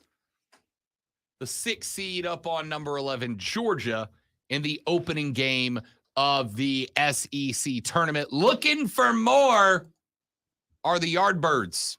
We haven't fought since I've been back from the hospital, so I thought maybe Needed to get one it's going. time to see if it's For still sure. there. So For sure. yeah, 0. For sure. I get it. All right. CBS Sports has projected their top 10 college football quarterbacks. This takes the spring practices, spring games into consideration. It takes past success into consideration. And here's the list they put together. Tom Fornelli, Chandler Mummy, and some others from CBS collaborated on this. They open at number 10 with LSU's Jaden Daniels. I like this kid a lot. Now, there are questions about whether or not Jaden Daniels will even be the starter for LSU. I'm going to go ahead and call the shot that he is. LSU is opening as a top 7 team in college football this year. LSU is ranked very highly to open. I think LSU is absolutely a dark horse playoff contender out of the SEC West. And I think that Jaden Daniels is a reason why. This guy is uber athletic. He is Anthony Richardson with a better arm, I think. I really like Jaden Daniels, and I really like what the guy brings onto the football field. They've got him at number 10. At number 9, Michael Pratt out of Tulane. A group of 5 guys. A group of 5 makes the list. 5 guys. I'm just hungry. A group of 5 guy makes the list here. Big old bag of fries. Grease just soaking through. Michael Pratt is another fantastically athletic quarterback. Michael Pratt is also a guy that had he entered the transfer portal, would have likely been able to play almost anywhere he wanted to. There were reports that there was interest in Michael Pratt out of some SEC schools, I'm sure generated to see if they could talk him into hitting the portal. Michael Pratt decided to stay at Tulane, and why not? Tulane beat USC in a bowl game last year. Why wouldn't you want to stick around and run it back one more time? Just ahead of Michael Pratt, a guy that I have talked about multiple times, Jordan Travis out of Florida State. Florida State right now, depending on what Vegas book you look at, has better odds than Clemson to win the ACC in a couple of spots. Jordan Travis is a big part of the reason why. Jordan Travis and the Noles are not just an ACC threat this year. Great one. They're a playoff threat this year. And Jordan Travis is a big part of the reason why. We'll see what they do going up against the mighty Clemson, who is the ACC. Has been, without a doubt. I'm not arguing that that's not true. What I am saying is the iron fist with which Clemson has ruled the Atlantic Coast Conference, the iron fist is under attack by FSU this year. That's a good team. And Jordan Travis, a very good quarterback, is a big chunk of the reason why. I really, really, really, really want you to be right. We're going to find out in 100 days. Just ahead of Jordan Travis, CBS Sports ranked J.J. McCarthy, starting quarterback of the reigning, defending, undisputed Big Ten champions. Reached the college football playoff last year. You're the starting quarterback of the team that is favored to win the Big Ten this year. What's interesting here, however, is that J.J. McCarthy, Lonzo, is not the shortest odds to win the Heisman out of the Big Ten. The shortest odd to win the Heisman out of the Big Ten right now is a guy by the name of Kyle McCord. Kyle McCord will be the starting quarterback at Ohio State next year. But they still slotted J.J. McCarthy into the top 10 quarterbacks for next season. Can you name the last bad quarterback at Ohio State? I'm not bragging. I'm saying they've had a pretty good run of quarterbacks. They really have. Yeah. Even some of the guys who didn't make it, Joe Burrow, went somewhere else and was successful.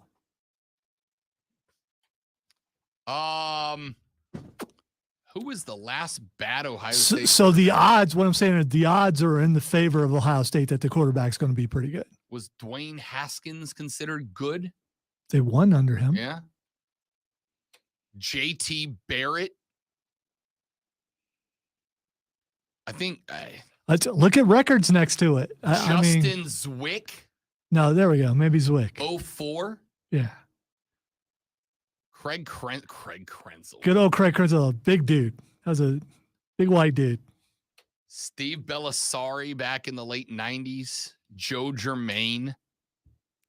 I don't know. Joe Germain was pretty good. Big old bobblehead, but he was good. Well, they trust Kyle McCord to be next in line, but they're putting J.J. McCarthy in the top 10.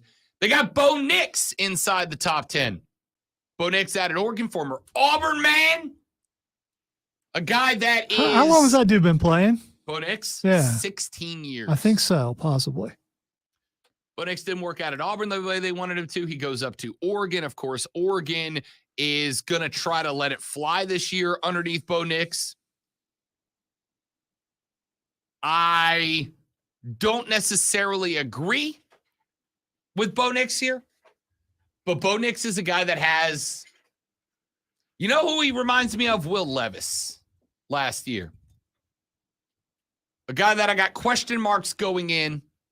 I don't know if he's going to answer those question marks, but still probably a second-round draft pick. They got Sam Hartman at Notre Dame. I got no problem with this. He has not taken a snap in South Bend, Indiana as of yet. But he's already run Drew Pine out of town. Ty Buckner stuck around to see if he could take the starting job away from Sam Hartman. He could not. Buckner is now down at Alabama. Sam Hartman did some good things for Wake last year. Now he gets a crack at a bigger, better role at Notre Dame. They have Michael Penix Jr. out of Washington, former Indiana guy who transferred up there. This one's interesting too, because Michael Penix Jr. has a cannon for a left arm. Guy can rocket the ball down the field. It's the accuracy that's going to be a question. If he can pinpoint guys, he's going to be interesting at Washington. Another team out of the Pac-12 that wants to light up the scoreboard. Hey, where's Arch Manning on that list? Well, let's go to the next guy on the list, Quinn Ewers. Again, just luck. I didn't look at it. Just You're luck. on one today, Yeah, buddy. I am. Quinn Ewers has been assumed to be Texas's starter in 2023. He got named by Steve Sarkisian as the Texas starter following spring practice, where he outcompeted Arch Manning and Malik Murphy, by the way, just to, put the whole thing into perspective. Quinn Ewers checks in on the list. They got Drake May out of North Carolina. I've told you. I think Clemson's under assault this year. Drake May is going to be a reason why. Drake May, according to CBS Sports, is the second best quarterback power ranked coming in this season. There had been speculation that Drake May might transfer out of UNC to join a title contender. He has decided to stay here, to stay at Chapel Hill. Drake May is going to be listed as a stud start to finish this year. And here's CBS Power Rankings. And then, of course, they rounded out, no shock here, with Caleb Williams out of USC.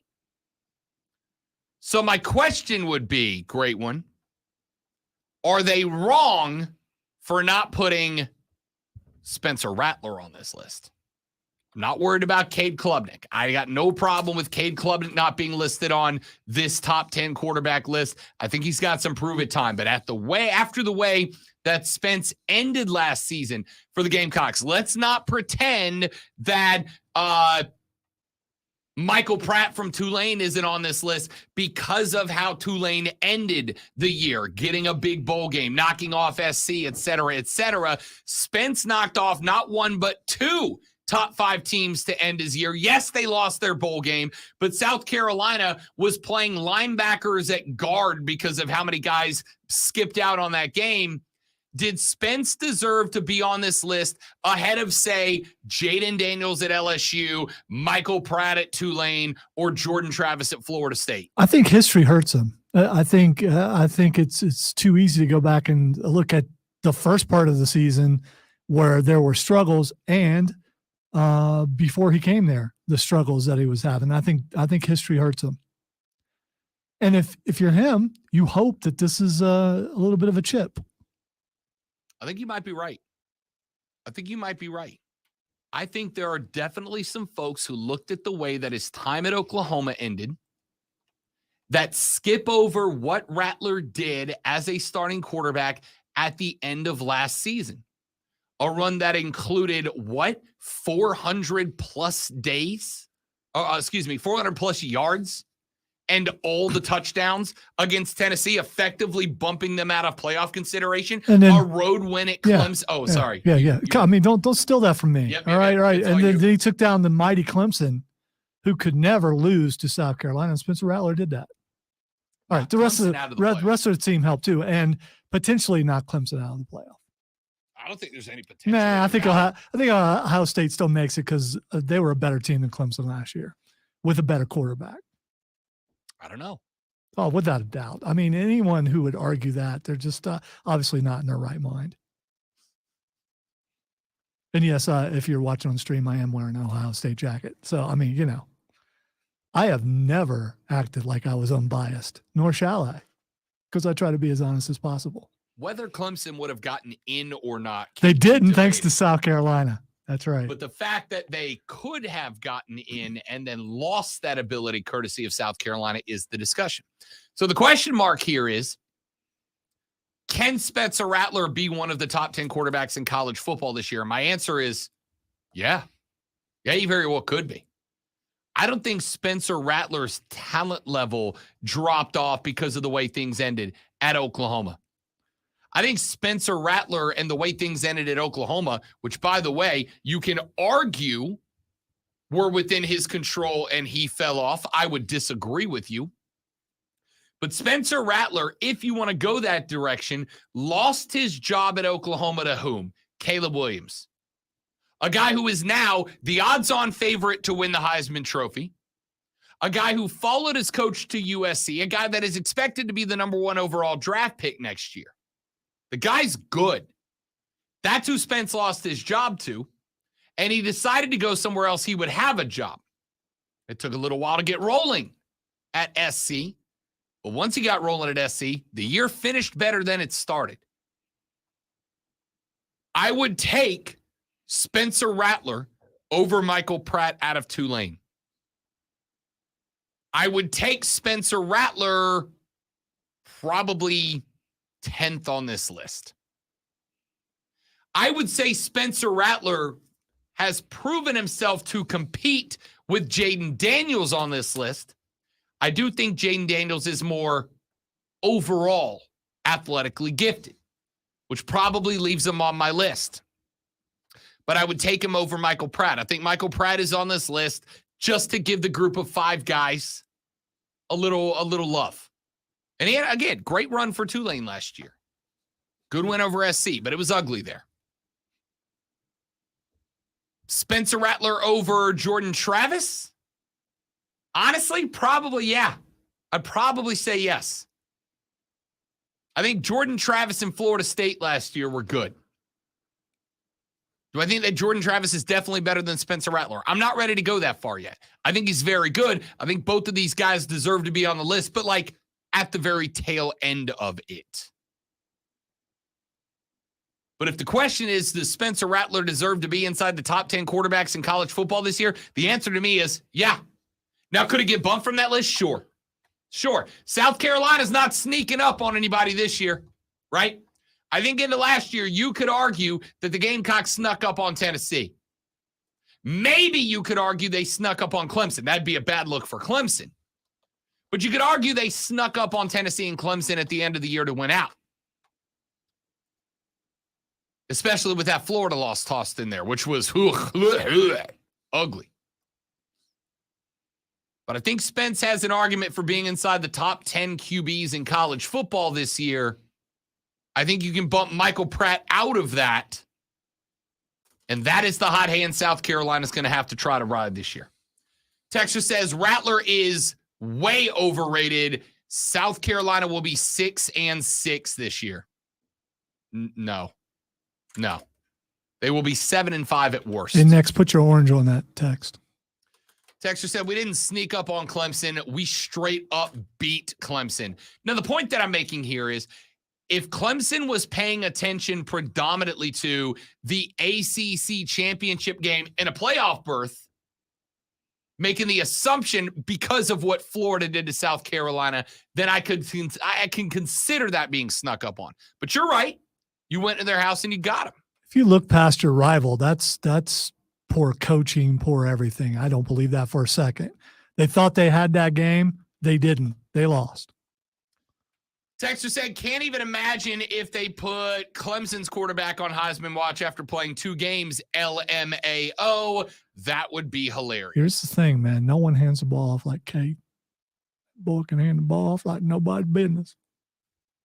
Like nobody business. Hand it off, Kate. Let's see here. Let's play. You know what? Just because I'm curious, let's pull up the Heisman Trophy finalists, shall we? Let's pull up what they look like right now. You ready for your Heisman Trophy odds, Lonzo? Here they are. I cannot wait. I would say with bated breath, but I never understood that. I mean, if your breath is baited, it's got to be raunchy.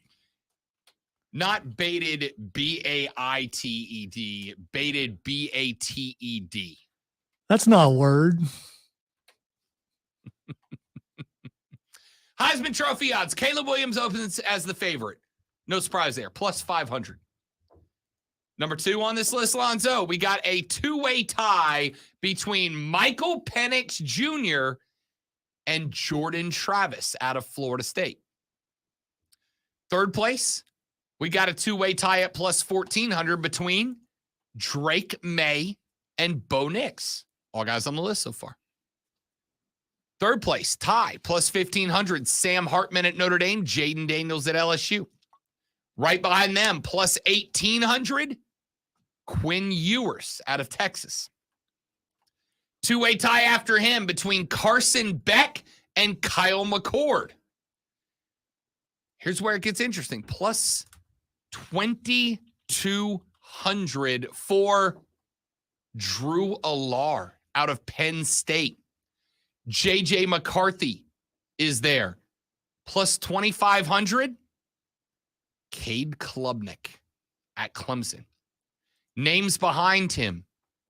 Marvin Harrison Jr., Ohio State.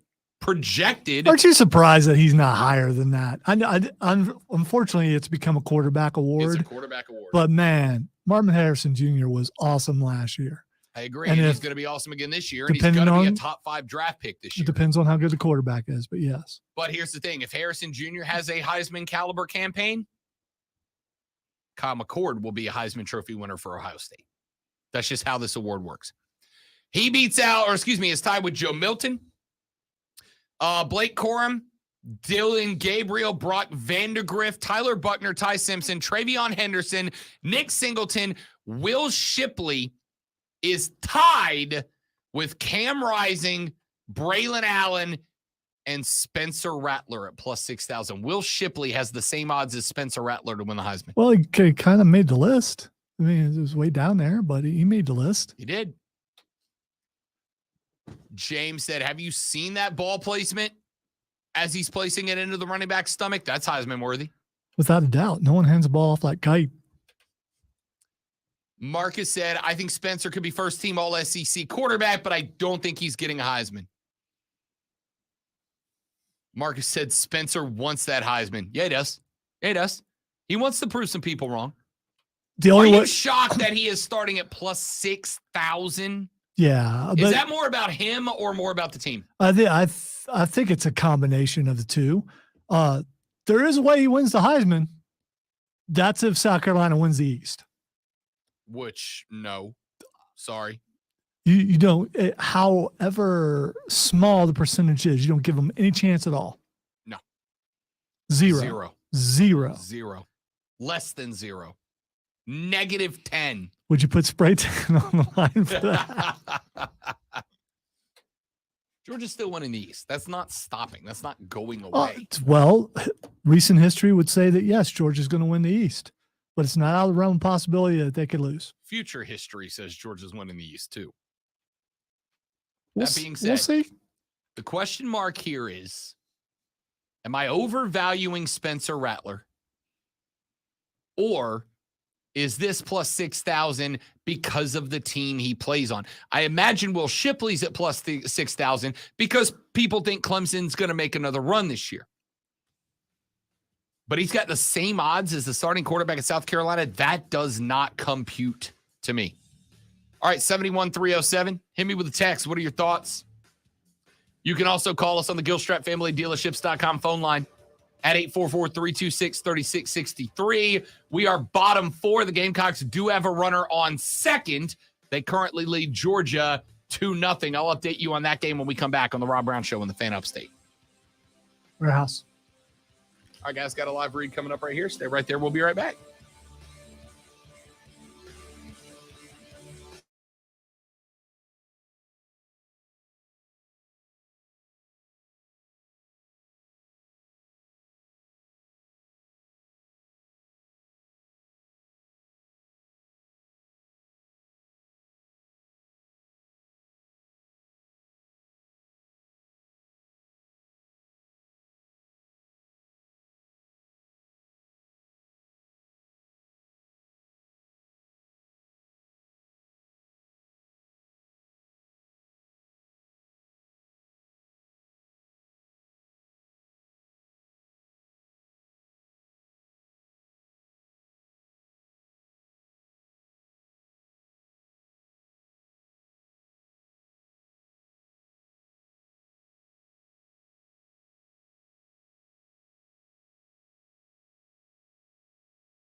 My puffy appendix has started to not hurt.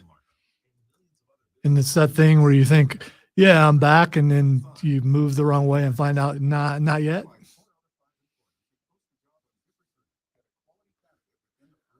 Not quite.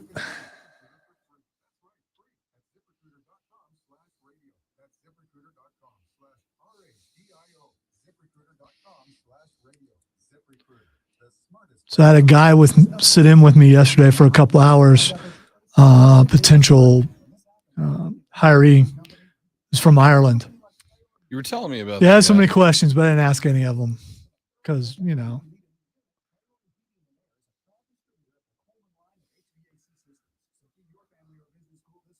think he's been here for a while. I mean, the accent's still there, but it's not as deep. Pronounced.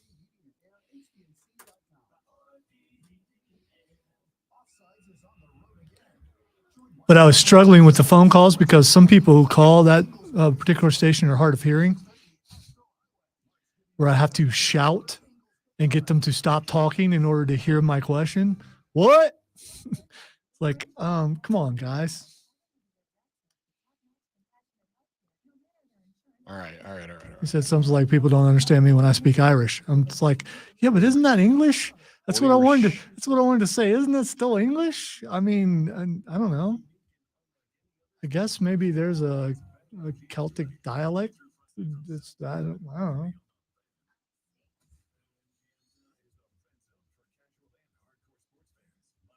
Why are you asking that? Don't get Rob excited, Joe.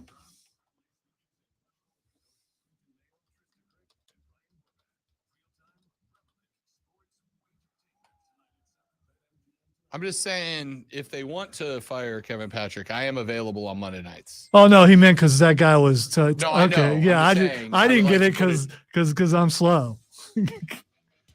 No, I did get it. It's just a little bit later than everyone else. 30 seconds delay. What can I say?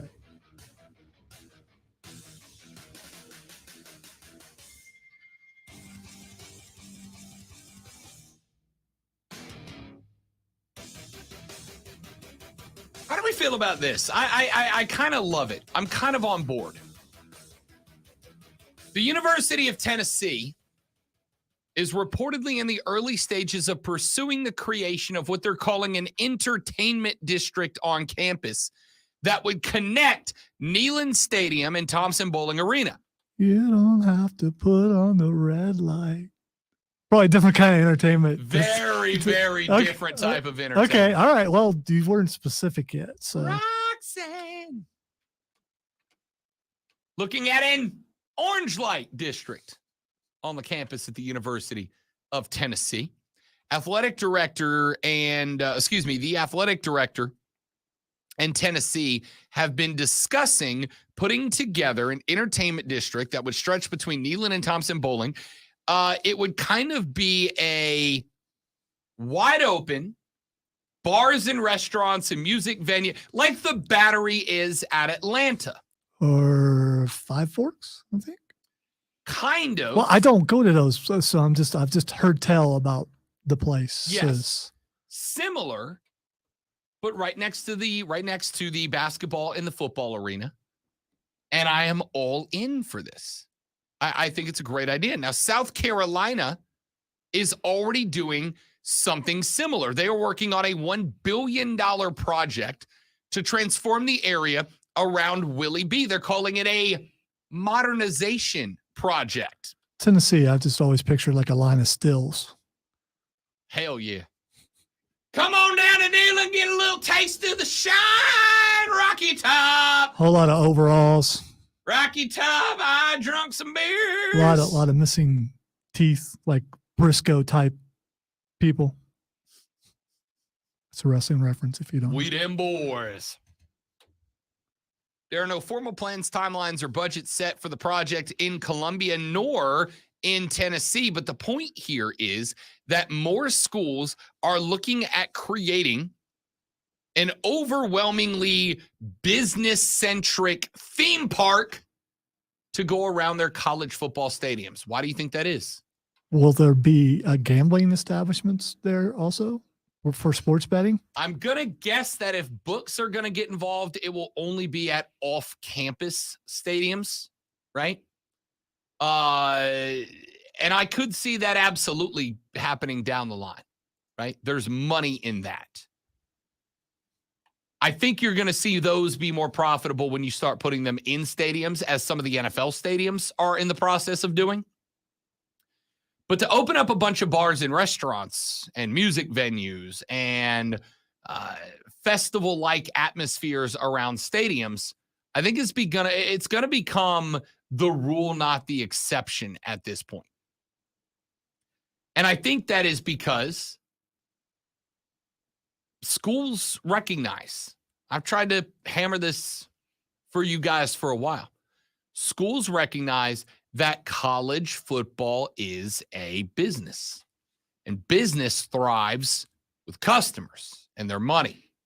And it is always easier to separate a person with their money when they are in the business. Oh, I thought you were going to say drunk. Sure. But it's, Sure. I'm not going to disagree with that at all. If I can get you to imbibe just a little bit, I'm more likely into talking you to making larger purchases. But the thing is, so these are within walking distance of the arenas and stuff. So doesn't that hurt your alcohol sales and things like that within the stadium? Because especially if it's cheaper in those establishments than it is when you get inside? No, and I'll tell you why. Because if Rob Brown goes over to Willie B right now, I park at the state fairgrounds that are right next door. And despite the fact that, and this is one thing I don't love, they don't open the parking lot until like 2 hours before kickoff, which means Rob's got to go through an abbreviated tailgating experience. I like the schools that open them like 6 hours before game time. There are other places around there that you could do that. I know, but I like to tailgate at the stadium. You don't want to walk as far. Correct. Okay. I want to tailgate in the shadow of the stadium, and I want to be able to crack my first beer when I want to. But here's the thing. Well, daggum, Clemson's got you covered, boy. Yeah, they do. Yes, sir, they do. Year and a half ago, when I went down to watch the Greenville Triumph take on the reigning, defending, at the time, undisputed men's national soccer champions, the Clemson Tiger Men, I was able to show up, park the car, hit the bar across the street from the soccer stadium, walk over to the stadium. When it got to be halftime at the soccer stadium, I left the soccer stadium. I walked back across the street to the bar. I had myself another couple of Jack and Diets before I walked back over to the second half. Which, by the way, at Clemson, you can do that for a football game too, right? You can leave at halftime, go out to your car, knock back a couple out of the old ice chest, and then go back in. Or you could just go there and hang with the Yahoos and never go in. Big Yahoo fan. Yahoos. The answer is no, you're not going to hurt your business in the stadium, because all that you're going to do is you're going to create a reason that Rob isn't going to bring a cooler full of his own brewskis. I would rather walk where the people are. I want to see them drinking, walking around the bars. All right, what in the world were you just singing? Little Mermaid, man. Okay, all right. You got it now, right? No, I still don't think I was very accurate, but it was spot on. You're better than that, and you're getting ready to play this weekend. You need to find it again, mister. Rude. I'm guessing you guys probably aren't singing anything from Little Mermaid, so you're probably all right. We got a couple of Disney rock covers. We're adults. Anyway, point is, Rob can roll up into the night spots right there at Willie B, and I can grab myself a couple of brewskis before I go into the stadium. He got by the tag. Sent a guy to challenge the arm of the left fielder. Left fielder got it there in time, but they're saying the Gamecock base runner got under the tag. That would have been the third out and left 2 on, but they made the call to play. Here you go, Lonzo. You want to look in real time? Did he go under the tag? No, he's out. That's the third out. That was a bad decision. I think the foot crossed the plate before. No, yeah, I'm going with he was definitely safe. He never touched the dish. He didn't touch the dish. He's out. Left foot slid around the bag. He's Yeah, out. I don't know what you're looking at. So South Carolina is going to leave two stranded, getting a runner. Here you go. Here's the better look. Watch the lead foot. I don't think it touches the dish. It does not. Left foot doesn't touch the dish. I was He's more out. looking at the right foot that Tag was out underneath. well before that got there. Okay. All right, if you say so. So they're going to the official review here. He is going to be called out. That is going to end the Gamecock threat. They did put one up here in the fourth, so that is going to be a 3-0 lead for the Gamecocks. 0. All right, let's see. Launching the right foot. That's close. See, that's what I'm saying. The left leg or the right leg that's underneath, that was the one I was looking at. I wasn't looking at the lead leg. Close. All right, so we got the review. This is going to be to decide if South Carolina goes up 4 with 2 outs and a runner on first and second, or if they stay up 3 and we end the bottom of the fourth. So I'll let you know when that call comes in. Yeah, Robo probably would have already told you, right? Yes. Why? Yes. Yeah. Thank you. Thank you for making my argument for me. Thank goodness for humans. We wouldn't be sitting here on a cool streak, waiting till we could have just had the Robo. Would you he's gone. would you let my guy have his time? He's cutting into my time. I got a show to do here. All right. You're cutting into my time now. Let's see. When does the tag go on? There. Awful lot of dirt He's out. being kicked up. So the visuals cannot be conclusive. If he was originally called safe, then there's no way they can overturn it. Yeah, there is. Let's see. This angle. Tag is on there. Oh, that is close, dude. That's close. All right. I'll let you know when that comes in. Point is, I am going to go here with this is a wonderful idea. This is a wonderful idea. I love the idea. They upheld it. Call stands. He is safe. So the Gamecocks go up 4, runners on first and second, 2 outs, bottom of the fourth, and Georgia will now go to the third pitcher in 4 innings. Good call, Zoe. Take that, Rob. Good call. Good call. Somebody get Alonzo a blue shirt. He's on it today. I look good in blue. My eyes pop. Texas said if they start having robo-umps, what's next? AI-generated sports talk hosts? First off, I will tell you, Trey, there are people in my position already using AI to conduct their shows. Already using AI to dictate their topics and their show outlines. Yeah, but what he's talking about is AI-generated voices taking a sample of your voice and doing the entire show. I saw a thing on 60 Minutes the other day where one of the reporters trained AI using the voice of one of the 60 Minutes correspondents and then used that AI and got one of the show producers to like give her social security number over the phone because she just thought it was one of the correspondents doing a piece, but she got tricked by the AI. It was really interesting. You mean scary by interesting? Yeah, a little bit. Okay. All right. Bit. My voice crying in the wilderness is now starting to be heard. So dramatic. Blah, blah, blah. Give me all the entertainment districts around college football stadiums. College football is meant to be a party. Give me places to party. I love this. I love that South Carolina set the trend. I love that Tennessee's jumping on board. And if it goes well at both, look for it to come to, well, every stadium everywhere. Because the bottom line will go up. Take a break back after this to wrap up the show. Rob Lonzo and you. It is the Rob Brown Show. It is the Fan Upstate.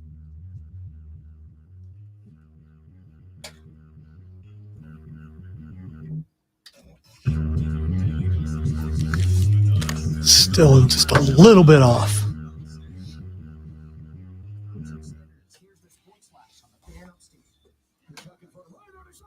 Oh my gosh!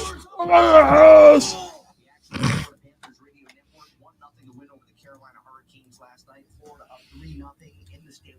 Eastern Conference Final. Sergei Bobrovsky made 32 saves for his first career playoff shutout. Sam Reinhart was the only goal the Panthers needed. All 3 games of the series have been decided by 1 goal. Game 1 was a 3-2-4 overtime victory for Florida, and a 2-1 overtime victory in Game 2. The Hurricanes will try to stay alive. Game 4 is tomorrow night in South Florida. In the NHL Western Conference Final, the Vegas Golden Knights lead the Dallas Stars 2 games to none. Game 3 is tonight in Dallas. Game 4 Thursday in Dallas. If Game 5 is necessary, that would be in Las Vegas on Saturday.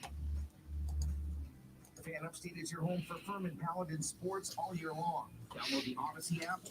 I want to introduce you all to Jake Haener, the next quarterback for the New Orleans Saints, and I would love for you all to take a look at his rookie photo shoot with me, Lonzo.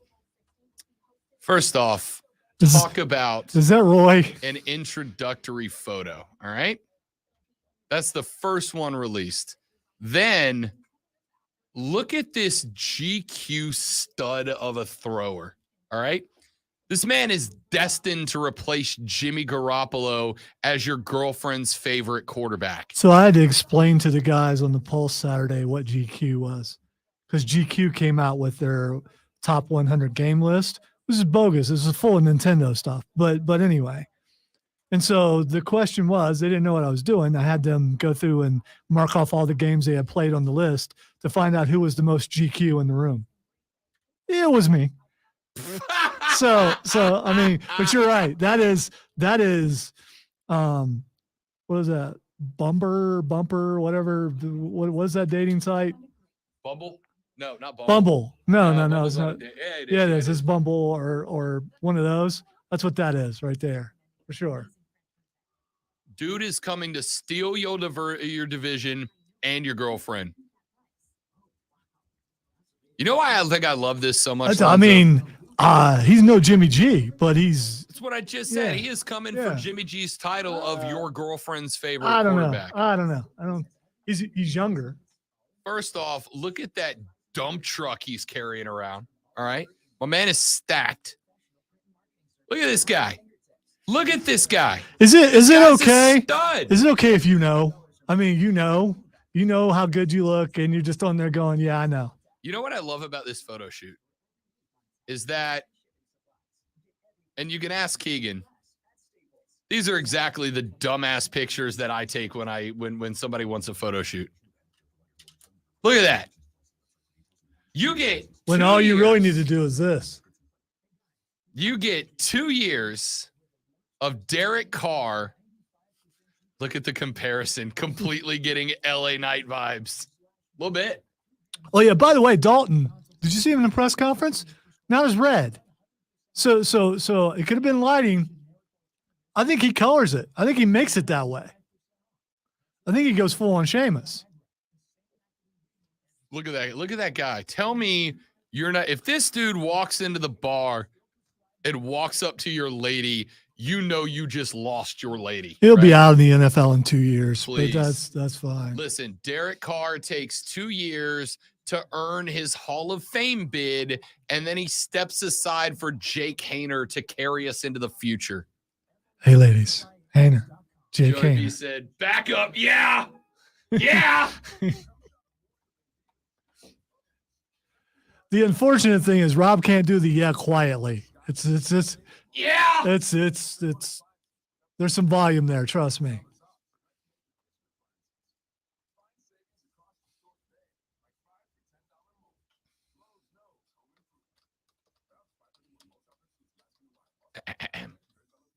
Yeah. Just watching you on the video, and I could almost hear it. You're getting ready to do another one. Yeah. You do have the head motions down, because he definitely has head motions when he does that, for sure.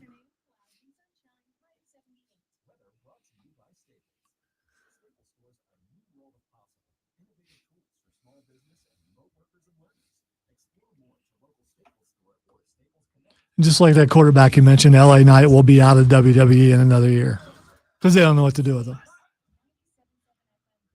What a mistake.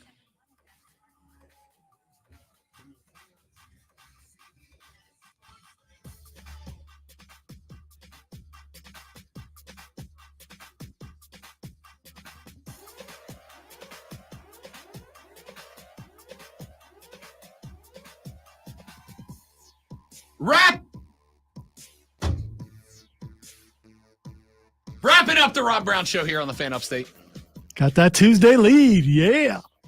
It's early. It's early in the week, baby. I am shorting myself a couple of days this week. Nope, just a day this week. It doesn't count when you're not here. So, I mean, you know. I will be out Friday. What's the over-under? I say you hit the 3 mark before it's over because Thursday you're going to be looking ahead to the ride and all that kind of stuff, and you're going to forget. You think I blow it on Thursday? I think you do. Yeah, that's what I'm going with. We'll check the Vegas odds later. PointsBet will have it up by the end of the day, without a doubt. Without a doubt. All right. Before we get up out of here for the day, we mentioned earlier the Heisman odds. Tomorrow on the show, I want to get into those a little bit more in depth because I'm genuinely curious as to who, if anybody, is shocked by the odds as they are. Jordan Travis out of Florida State, second best odds in football to win it. Michael Penix Jr. at Washington. If Michael Penix Jr. at Washington can be number 2, why is Spencer Rattler at South Carolina all the way down at plus 6,000 tied with Will Shipley? I got questions, man. So we'll break those down on tomorrow's edition of the show. And now, the Rob Brown Show. I was like 2 seconds early. What do you want? Trending topics. Just hesitated to make you look. All right.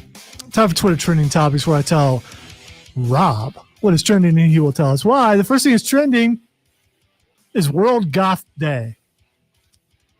So let me just say, you know, I've just always had a thing for crazy women. All right. I just have. I think every dude has like a stretch where he's got a thing for crazy women. Happy Rhea Ripley Day. All right. I guess you could look at it that way. Because mommy's got it. Mommy's had it. Mommy's still got it. Big Rhea guy over here. We don't have any goths here. Have you noticed that? I mean, the closest to goth we got is Diesel or T2. I mean, that's it. And they're not goth at all. But you could see them lean that way on the day if they wanted to, depending on what concert they were going to. But if we had goths, where would we put them? The Planet. That is not a station for the goths. Really? Yeah. I think they could fit there. That is not a station for the goths. Like on a throwback weekend show, maybe? No, not a station for the goths aren't listening. Name me some goth music the right goths now. aren't listening to what you think the goths are listening. You think the goths are listening to like Ozzy, right? No, they're not. No, I'm thinking more like new alternative type stuff with a depressing vibe. If you ask me right now what the goths are I think they're listening to today, like Cage the Elephant or something like that. You don't think so? No. 21 Pilots? No. The goths not into those? No. All right. I'll have to look up on my Joe says Sleep Token or Opeth. They both sound like something that could be goth, or he could have just completely made it up. All right, the next thing is trending is he's 38. Y'all gotta get off LeBron, dude. You gotta get off LeBron. You gotta stop pretending that sweep was on Braun. My dude is 38 and gave you 40 last night. Gave you 30 in the half. Gave you everything that the Lakers should have needed to win that game, and then got hung out to dry. Everybody banging the drum about how, that's LeBron. No, it's not. Here in Harumph. Harumph indeed. The next thing that's trending is Scottie Pippen. Yeah, because Braun ain't got a Scotty, does he? That's why he's trending. Yeah, I know it is. Yeah, because Braun ain't got a Scotty. Mike had a Scotty. Mike had a bunch of guys. Who's the guy that Braun's got right now? Quick. I know. Somebody tell me. I know who it's supposed to be. Oh, I know who it's supposed to be. But it's not. If you want to hate on somebody from this series, if you want to blame somebody from this series, y'all, it ain't LeBron. All right. The next thing is trending is Max.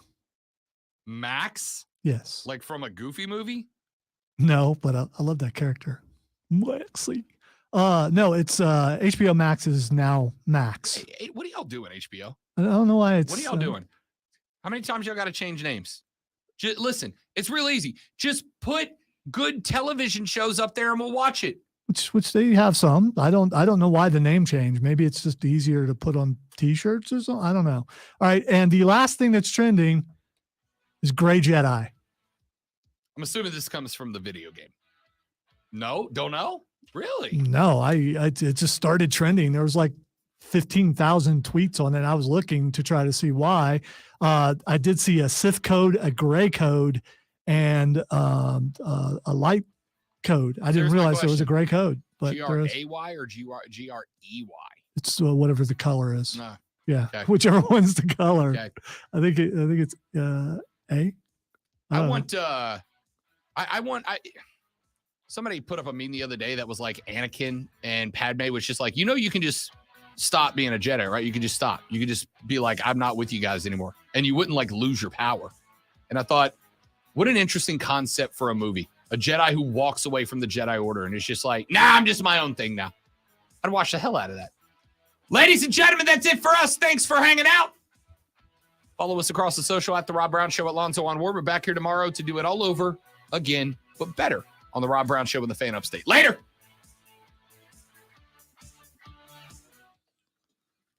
All right, you shorted everybody a brother. You didn't say brother. What's wrong with you? Waiting for the brother. I didn't get so many things. I didn't get no brother. Yeah, I forgot. What do you want? How do you forget brother? Back in my day, It's we your had HBO it's your thing. Go. It's your thing. Oh, that comes across pretty good, by the way. I'm just seeing it on the video.